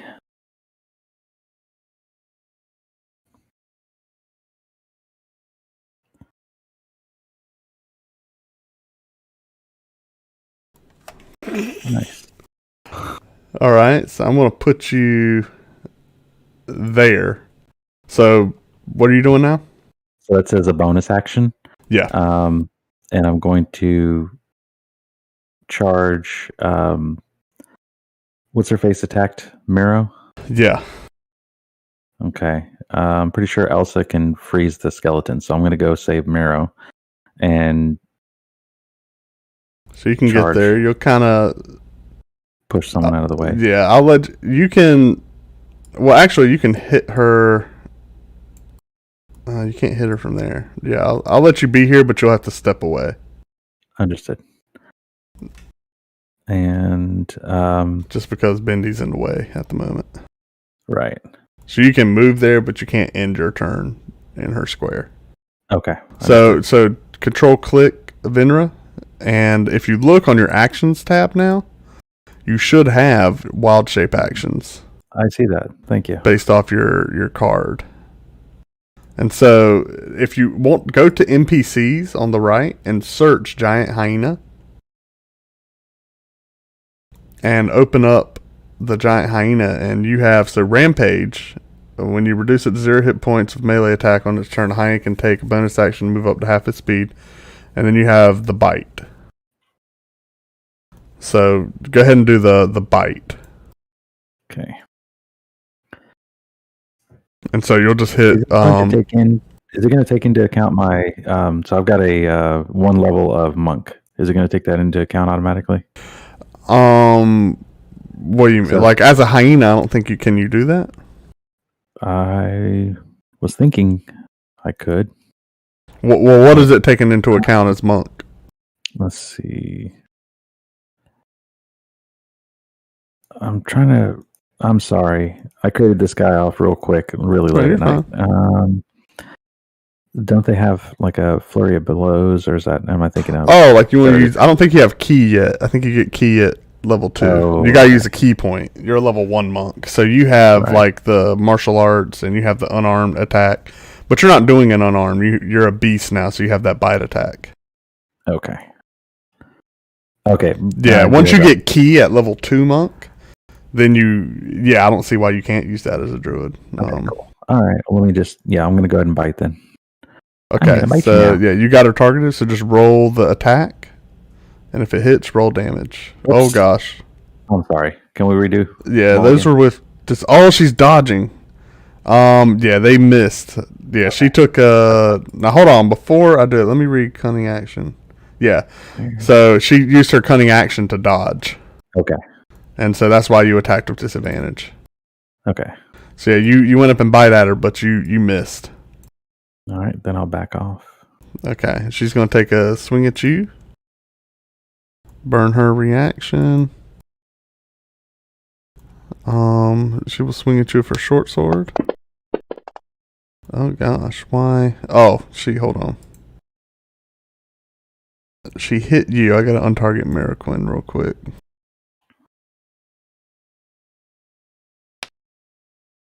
That is a light crossbow. There you go.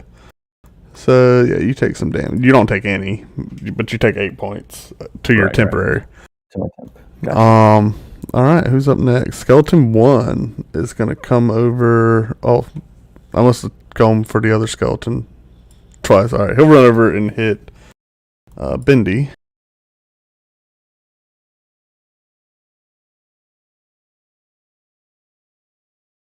With his short sword. And miss. Zeratos. You attacked me, not her. Huh? You attacked Elsa, not. Oh, well, the roll still would have missed too. Just it was a 9. Moving it out, that's all. Yeah, I had the wrong skeleton. I moved the wrong one last time. We're okay. Zeratos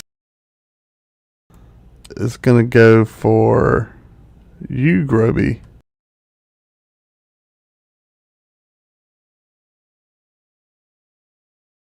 And he's going to hit you with a chill touch. And that'll hit for 6 points of necrotic damage. And you have an effect on you where you cannot regain hit points. All right. Glad that's in this form. Yeah. Elsa, you're up.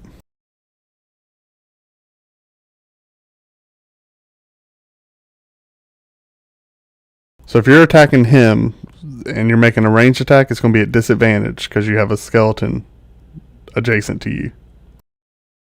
Mm. You can step away and take the attack of opportunity, but then you get to attack without disadvantage.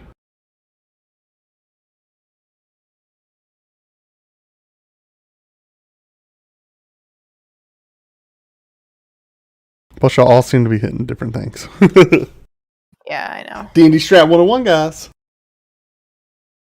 But the necromancer is more right? important. Fine. Yeah, he also continues to chase down Diz. Like, Diz is running. So he's gonna, like, follow Diz, who's running around. Okay. Remind me, was I'll it actually leather move here. that Venra was wearing? Is it what? Yeah. Armor? Leather. Very tight leather. I would like to Tides of Chaos Okay. and So are you still going for Zratos? no, I'm gonna No, go. Venra. I'm gonna go for Avaro. Okay, so that'll be a regular attack. Yes, I know. That's why Okay. I did that. And you I also wanna have do- Bardic Inspiration. So you can use that on the attack roll to increase its attack roll by 1d6, or you can use it on the damage. Okay. I would like to use. You don't have to do it now. You can do it after you roll. Yep. I Yep. know. But remember, she's dodging. So an attack that's against, like, something that attacks her AC is going to be at disadvantage. All right, I'm over this. Stop changing my mind then. I'm just trying to tell you the effects when you roll that Yeah, attack. I And know. now for you, it'll be regular. Sorry. Actually, no, that's a lie. You have disadvantage from two sources. Yeah, The skeleton's giving you disadvantage, and she's dodging. So you will still have disadvantage.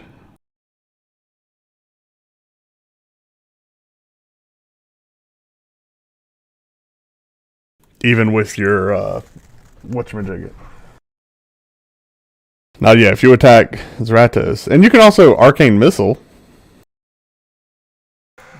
You know that. No, I can't.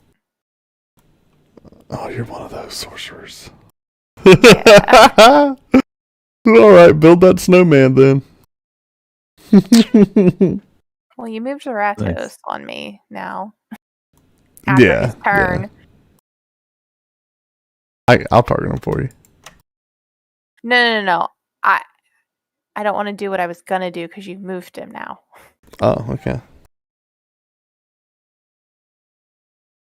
I hate all of this. Yeah, he's chasing Diz around. Yeah, I got it. Okay, well, I guess I'll deal with the skeleton that's in front of me. You still gonna Tides of Chaos?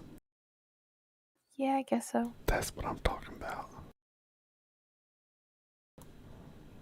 So regular attack roll. If you're doing a ranged attack, that is.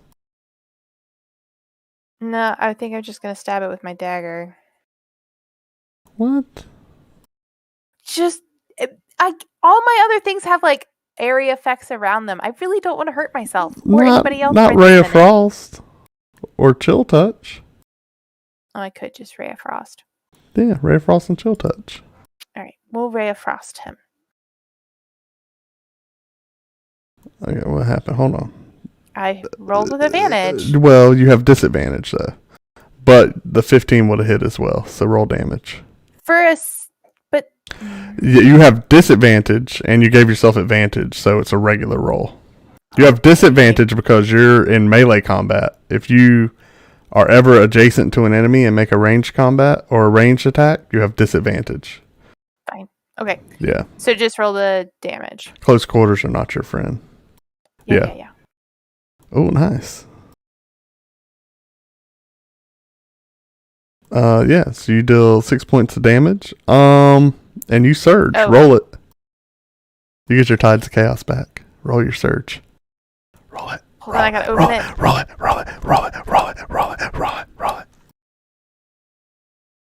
And yeah, that skeleton, like, he freezes forgot to up, and load it, some sorry. of the bones start, like, oh, Boo. that, okay. That's lame. I don't think anyone needs to make a save. Nope. I'm looking. No. Not yet. Now, you can add a d6 to that damage roll if you want to. If you want to roll a d6. You are inspired. Actually, I am going to go ahead and do it. Yeah, so roll that, just a regular d6. And I'll add it. Nice. Yeah. Is he dead? You don't know how he's still standing. He's not looking good. Miraquin. That hurt, Elf. Worse than Roger ruining my afternoon by locking us all up in this room. I don't particularly like you holding that weapon anymore. Your lies have ruined too many lives. You die tonight.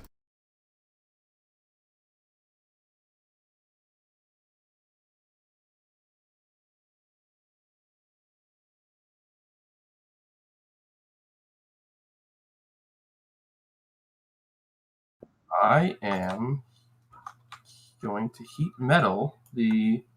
Is it a sword? She has a short sword, yeah. I'm going to heat metal that. All right. So hold on, let me read that. So you heat metal. She's going to take the 2d8 fire, right?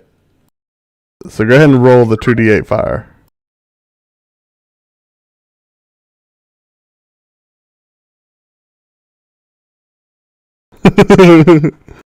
Oh, nice. Yeah, so 12 points of damage. And so there's a save component, I believe. Yeah. Hit the cast. She failed, so what happens? If the creature is holding or wearing the object and takes damage from it, the creature must succeed Constitution saving throw, or it drops the object if it can. So she drops it. If it doesn't drop the object, it has disadvantage on attack rolls and ability checks till the start of your next turn. Yeah, so she drops her sword. And she's... Ah!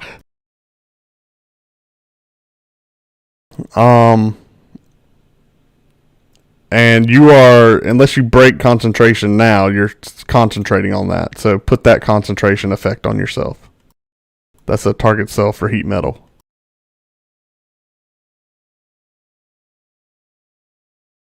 Alright, anything else? She is disarmed, so you could move away. Yeah, I will... She'll still get an attack of opportunity. An unarmed attack of opportunity? Yeah. She already took her attack of opportunity. This Oh, turn. you're right. Yeah, she's good. Or you're good. She's no threat to you. That skeleton's a threat. Is it a... I mean, you can move here without provoking any attacks of opportunity.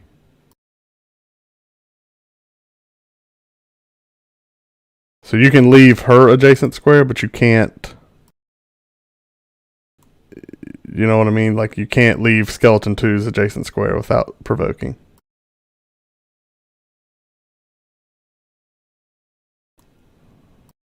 So are you happy there? Yeah. Yeah, that sets up a flank with Bendy. Well, I'll tell you what, as a person communicating with you, do that. Okay. Okay. Bendy's gonna go, and she's gonna take her quarterstaff, and she'll try to bash Vendra in the mouth. Actually, Vendra's dodging. She knows a hard to hit target when she sees one. She's gonna move down here and take her +2 from you on that skeleton. And Zratos is not gonna attack of opportunity her. He's focused on getting Dez. So Bendy is, hold on here. Let me do my +2. She's gonna swing with her quarterstaff. Roll damage. What? Oh, snap! Skeletons, baby! She bashes it. One hit, and the skeleton blows to pieces. bludgeoning weakness. You mean I was too Nice. short of killing that other one? She's going to Right. run over here. And with her bonus action, she will do a claw attack to free you up.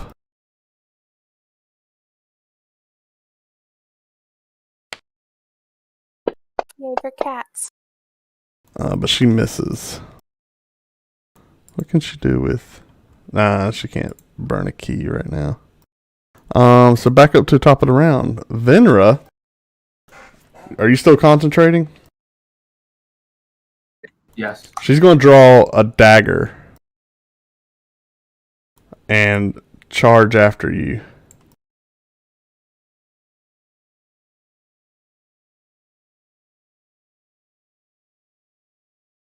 And she will take her +2 on the attack. He's not worth killing. She's going to hit you for... I'm going to subtract 2 from this. 8 points of damage. You are still concentrating. It doesn't break your concentration, so she actually hits you for 6 points of damage.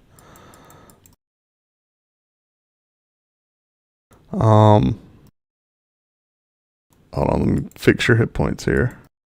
What was I to say? There you go. Well, I had to roll her. I don't have a dagger on her, but she's got a dagger on her. She moved through my reach. Did I get an attack of opportunity? She would have moved around. I might have physically moved it, but she moved all the way right, then up. Oh, okay. Yeah, I was avoiding your reach, so no attack of opportunity. I did not get that based on she pulls out a dagger and charges at me recklessly. Yeah. Groby, you're up. And she's continuing to dodge as her bonus action, by the way. She's a tough one to hit. Just to keep... she's got cunning action. She is a rogue. Yeah. Okay. Instead, I'm going to switch targets and... yeah, so you will have a +2 on attack against Ratos. Yeah. With my flanking rules. So if you hit the +2 down there at the bottom. Okay. Where is... And you still have Venra targeted too. So Venra. There we go. Yeah, I was trying to undo... And let me remove that effect. That's off you now. And then +2. Yep. Oh, that's in the combat thing. No, it's down there at the bottom. Where it says ADV +2 +5 Yep. next to your dice. Yep. Yeah, just hit the +2 before you roll your attack. Thank you, sir. And then, just to keep his attention, I say, or no, I guess I can't talk as a wolf. Yeah, you say, all right, here we go. I keep hitting it twice. I'm sorry. Yeah, just single click. Both of them hit. You're fine. Okay. Damage once. Nice damage. Yeah, 10 points of damage. You charge into him and bite onto his thigh. He's like, ah! Foul beast!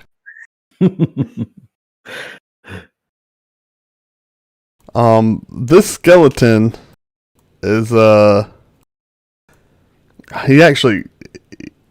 he kind of yells on his turn. He's like, get this thing off me! And the skeleton leaves and walks away, sadly provoking an attack of opportunity from Bendy. Ooh. That's just what the skeleton would do. Right. It doesn't care. And Bendy hits.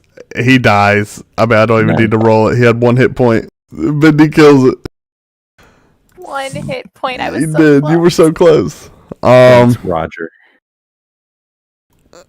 Yeah, now it's Ratos' turn. So let's use something. Let's use something deadly. Bring it.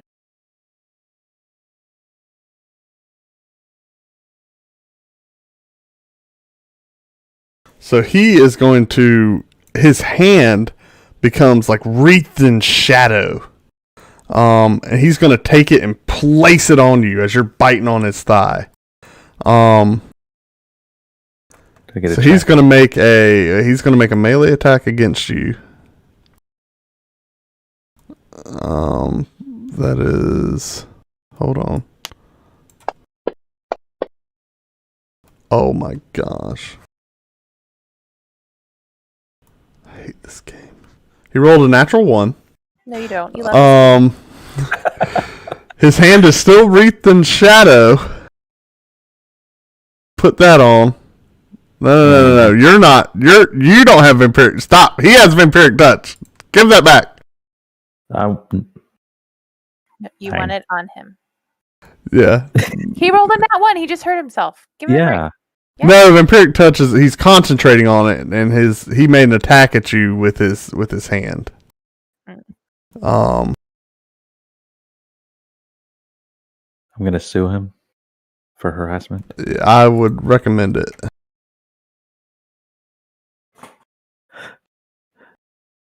Let's see if I can do this now. Oh my gosh. Finally, I know how to play the game. Okay, sorry, passing turn. Elsa, you're up. He will continue to move. Oh gosh, I hate you. He's chasing Diz. So Miraquin, you technically get an attack of opportunity. But what have you cast so far, Miraquin, or what have you done? I did heat metal. That's it. Okay, so your instrument's in your hand right now. Correct. Okay. Yeah, I will not be taking an attack. Yeah, gotcha. I mean, you could bash him with it, but I wouldn't risk it. I've always wondered why there's not a. He also moved past me. Is that not? Yeah. He moved like this. So I get one. What? No, he didn't exit yours. Oh. Yeah, he didn't enter. Oh, yeah, no, Elsa, you get one, Elsa. I'm sorry, I'm dumb. Nice. No matter what he did, he left. But do you have I don't think you have a melee weapon in your hand. Right, you have your focus, right? Your focus and your free hand? All right. Your safe hand, I'm sorry. Nope, that's the other character. And same concept. Right, that's your focus and your hand for forming your somatic component. Well, it doesn't matter. It's my turn anyway. When you get Warcaster, you can take attack of opportunities. So it doesn't matter. I get a turn anyway. That's right. We're going to Tides of Chaos. Gosh, that's my favorite. And roll with advantage. And I'm really sorry, Gobi, but we're gonna snowball swarm. What is that? That's a 5 radius. It's a 5. That's just a square. But it's a radius. I'm sorry. Decided that it's no. Well, 5 radius is 10. Is it a circle? Yes. What does it say? It says it's a 5 radius circle. So where are you putting it? 5 foot radius sphere, right in the middle of. Oh yeah, right there. No, back. Right here. So it only hits him. Right there. Yeah. Oh yeah. That works. Poor Diz. So he failed his save. Okay. Congrats. So roll damage.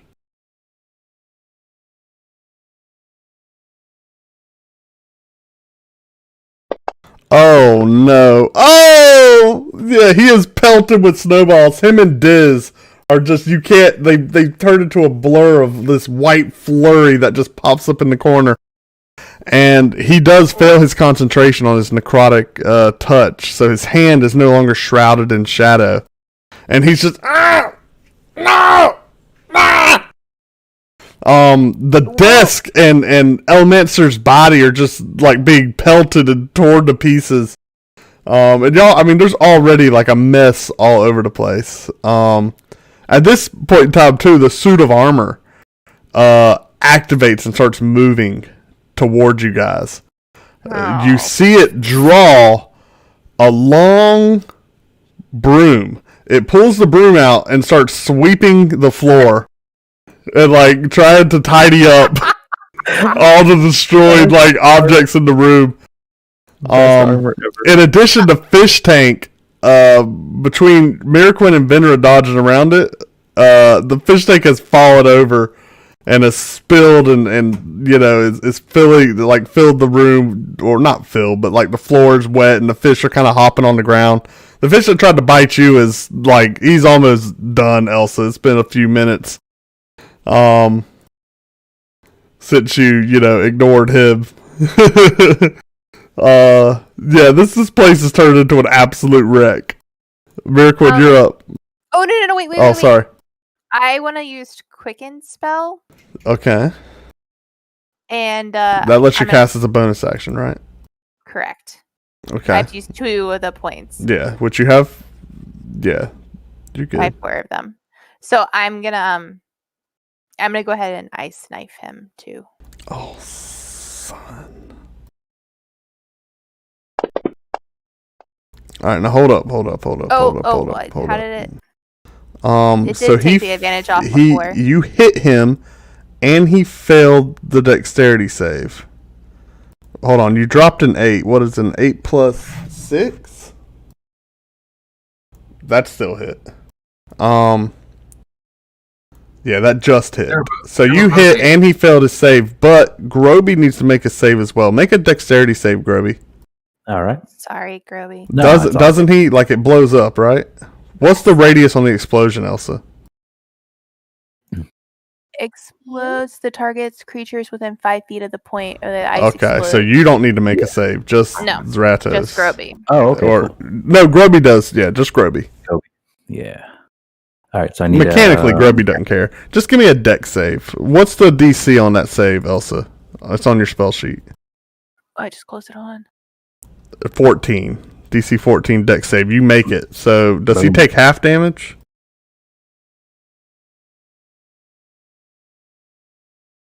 No,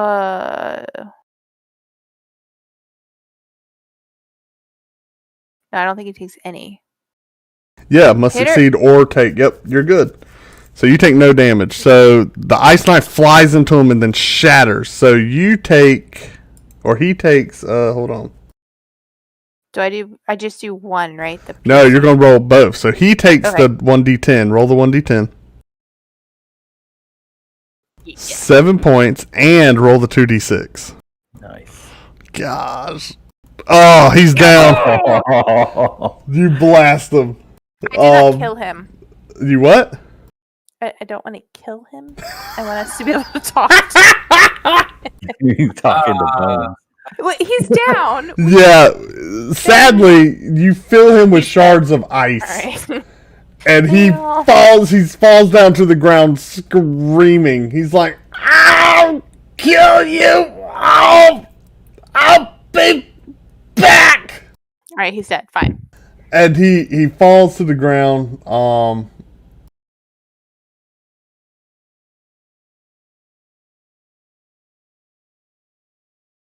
He's dead. Okay, I got And it. yeah, he is slowly bleeding out.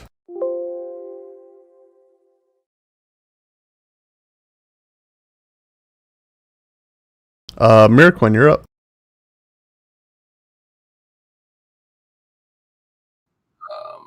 Do I have to? I guess do I have to physically say I break concentration of my previous heat metal? Yes. Okay. Well, I break concentration of my previous heat metal. Gotcha.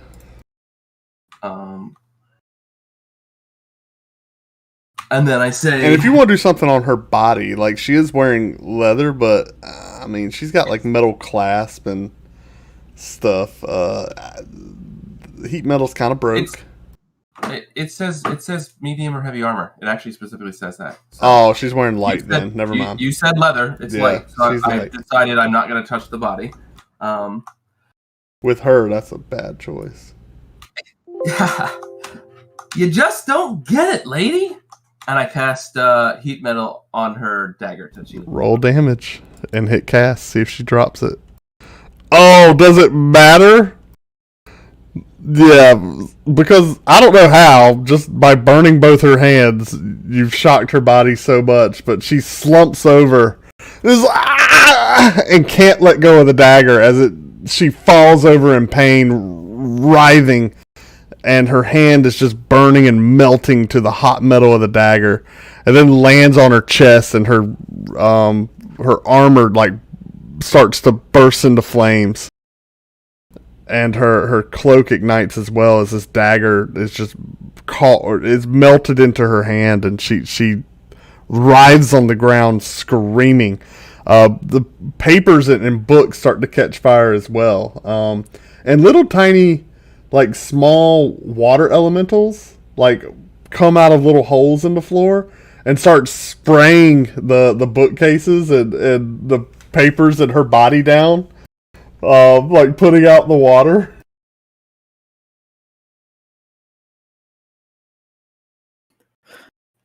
Nice. But she's laying there dead. I think she learned her lesson. Yeah, after a few moments, everything kind of dies down, except for the suit of armor, who is still doing its darndest to clean this place up. The bookcase and some of the tables are smoldering. There's paper strung everywhere. Doves are flapping all over this room. Is Miss Dream Caller okay wherever she is? She's fainted. She's fainted on the ground. And yeah, Zratos lays there with spellbook in one hand. Oh, and I'll and prestidigitate and help the suit of armor, so maybe he'll calm down, because I know it's bad. help the suit of armor. Oh yeah, you're gonna help him clean. Yeah, you can't do a huge area, but you can over the next couple minutes. You can start working to clean the area. What's you guys doing? Dez is dead. Switching back to What? Dez is dead. Can we save him? You murdered him. Dez, if you think Zratos looks bad, Dez looks like hamburger. Murdered him. Between the snowstorm and the ice shards. Also, Eleander's body has seen better days too. Or, I'm sorry, Elminster's body. It's riddled with shards of ice and, like, just piles of snow. Half of it's frostbitten at this point.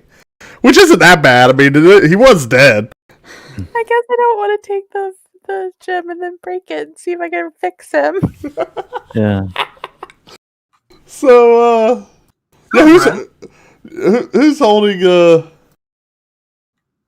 Oh, no, none of y'all were holding it. Okay. Sorry. Yeah. No, none of us have the gem. So, what's anyone doing? Well, I would like to Ruby's search the transitioning. bodies for some money, I suppose. 'Cause I'm a bad person. You're like, loot 'em! God, do you have any money? Something shiny from this. Well, you find Zratos' spellbook, which I will detail later. You can take that. In addition, he does have a coin pouch. I will add that to the party sheet.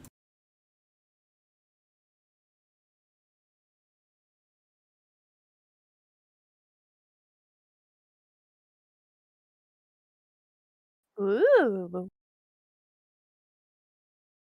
And no smaller coins are of any use to Zratos. Hmm.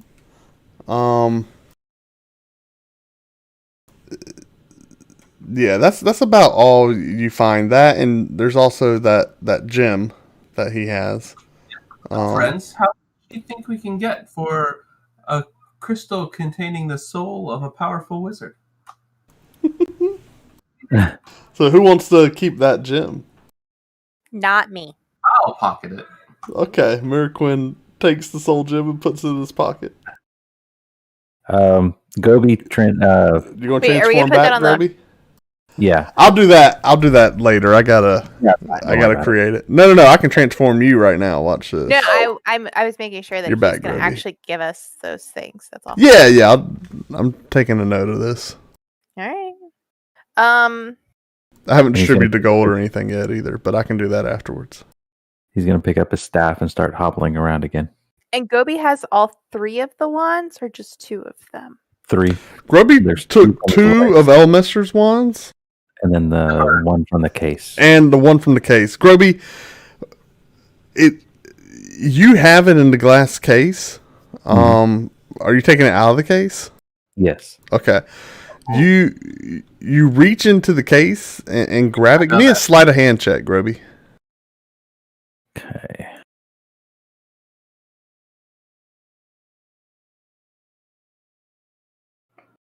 Oh, not very good. Groby, there wasn't a lot holding this thing together anyway.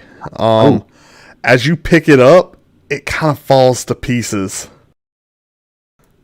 Whoops. There wasn't a lot left, but you do still have Elmester's wands. I put it back in the case, and then I just like. Oh, it never left the case. You just reached in, and it kind of fell apart around your hand. It's in 4 pieces now. I dump it into the The crystal on the end is like shattered. You got a nice glass case though. That's okay. Okay. The fish are still laying on the floor, gasping for air or water, oxygen. They were mean. I'm not fixing it. Okay, fine. I will shape water back into the fish tank and Thank you. let Bendy put them back because I'm not doing it because they try to bite me. But she's a cat, so she can do that. Gobi will try to help put him back in and by the tail. And I mean, well, as she picks up the water, the fish can come with it. You create a rolling ball of water, Elsa. Awesome. And the fish come with it. And yeah, I would like to search. The fish tank is shattered though. So what do you want to put them in? You got this shattered. It's shattered. It fell over and shattered. Oh, I'll dump out the staffs that are in that porcelain vase and put them in it. Okay. Yeah, you pick it up and like dump the staves on the ground and you put all the water into the vase and yeah, it fits. Well, all the fish are in there. So that's the important part. I suggest to Bindi that she might want to look and see if she could use a few extra staffs since there seem to be. Yeah, Bindi will go through and like kind of peruse and she'll pick one up she likes. I would also like to search Vendra's body. Okay. Really looking for anything that might actually point to me. Such as the reason, related to the reason why she might have been there to kill me? Yeah. So you look through, and you actually find a contract for a murder. What's weird is it's Miraquin, not Miraquin. And so you think you might have just got caught up in a case of mistaken identity here. God, it was so close. But the picture, like, she's got a picture too. It looks pretty similar to you, So, like, can you blame her?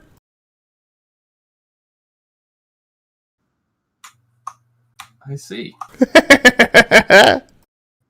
Seems, something in my past may have caught up to me here. Is there anything else I find on the body?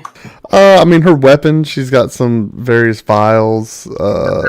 She's got some money too. Let me add that to the party sheet. Go ahead and add her short sword and the dagger, which should I'll throw that. Not be too hot by now. Yeah, the dagger's kind of melted down to you're not interested. The short sword you might could work.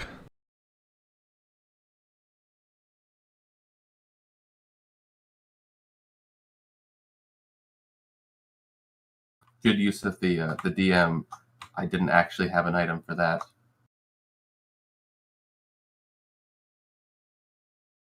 What are y'all talking about? I ain't got items for none of this mess. Y'all think I prepare? You had an extra freaking day to prepare. You don't have this ready? Heck no. How'd y'all like the wit run?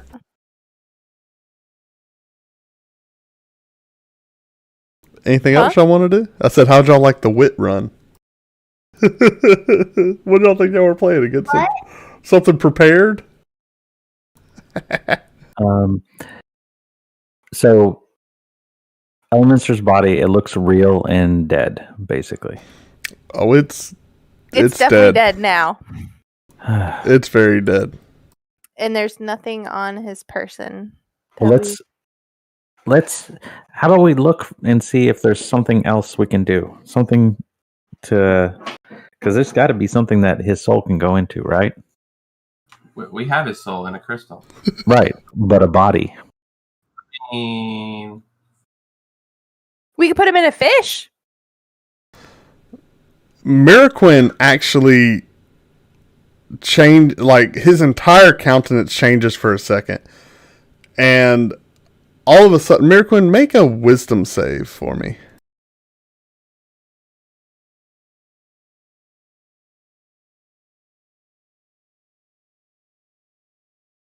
Yeah, all of a sudden, Miraquin looks around. He's like, "What did you do?"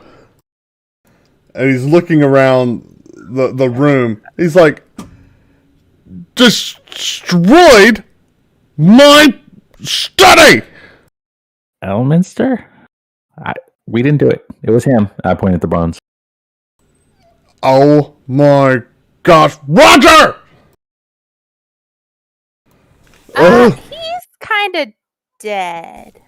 Oh I made my a snowman. How was the party? Swimming? Was it? Well, Did the doves go up? Did the doves go off? It was beautiful. Where's Diz? Diz! He's not so beautiful. He's also dead. Again, I made a Miraquin, make a wisdom snowman. save. You made a snow. Miraquin, you regain control of your body. was I aware that You heard and saw. It was like looking through, like Yes. it was like looking through like a far off, yeah, like a spy, like a scope. You know what I mean? Like you were able to see, but you had no peripheral, and everything sounded muffled and tinny. You heard the conversation, but you were a backseat in your own body for a second there, and all of a sudden you willed your way back in. Well, that was fun. Anyone else want to try? And I held up the gem. No one? Mm-hmm. You got that. Okay. I think you did a good job. Can you do it again? Yeah, Miraquin, do you hear a voice? It's like, this is highly inconvenient. Sorry. No, y'all don't hear that. He hears it in his I know. head. And at that moment, you guys are zipped out. And in similar fashion that y'all seen, not quite the same. You don't see the stars zipping by like you normally do. It's much more like a flash of light and a shock. And you find yourselves back in Terradil. And that's where we'll end tonight. What? There was Awesome. more loot. There I had had been. ones. Yeah, I will fill that out and let you guys know, yeah, what all you got. I don't have those things generated, so I'll have to fill those Fine. out. Thanks, man. Don't forget to take off a long rest. Yeah, you always get your long rest. Y'all were great. That was fun. Oh, that was a blast. Yeah, so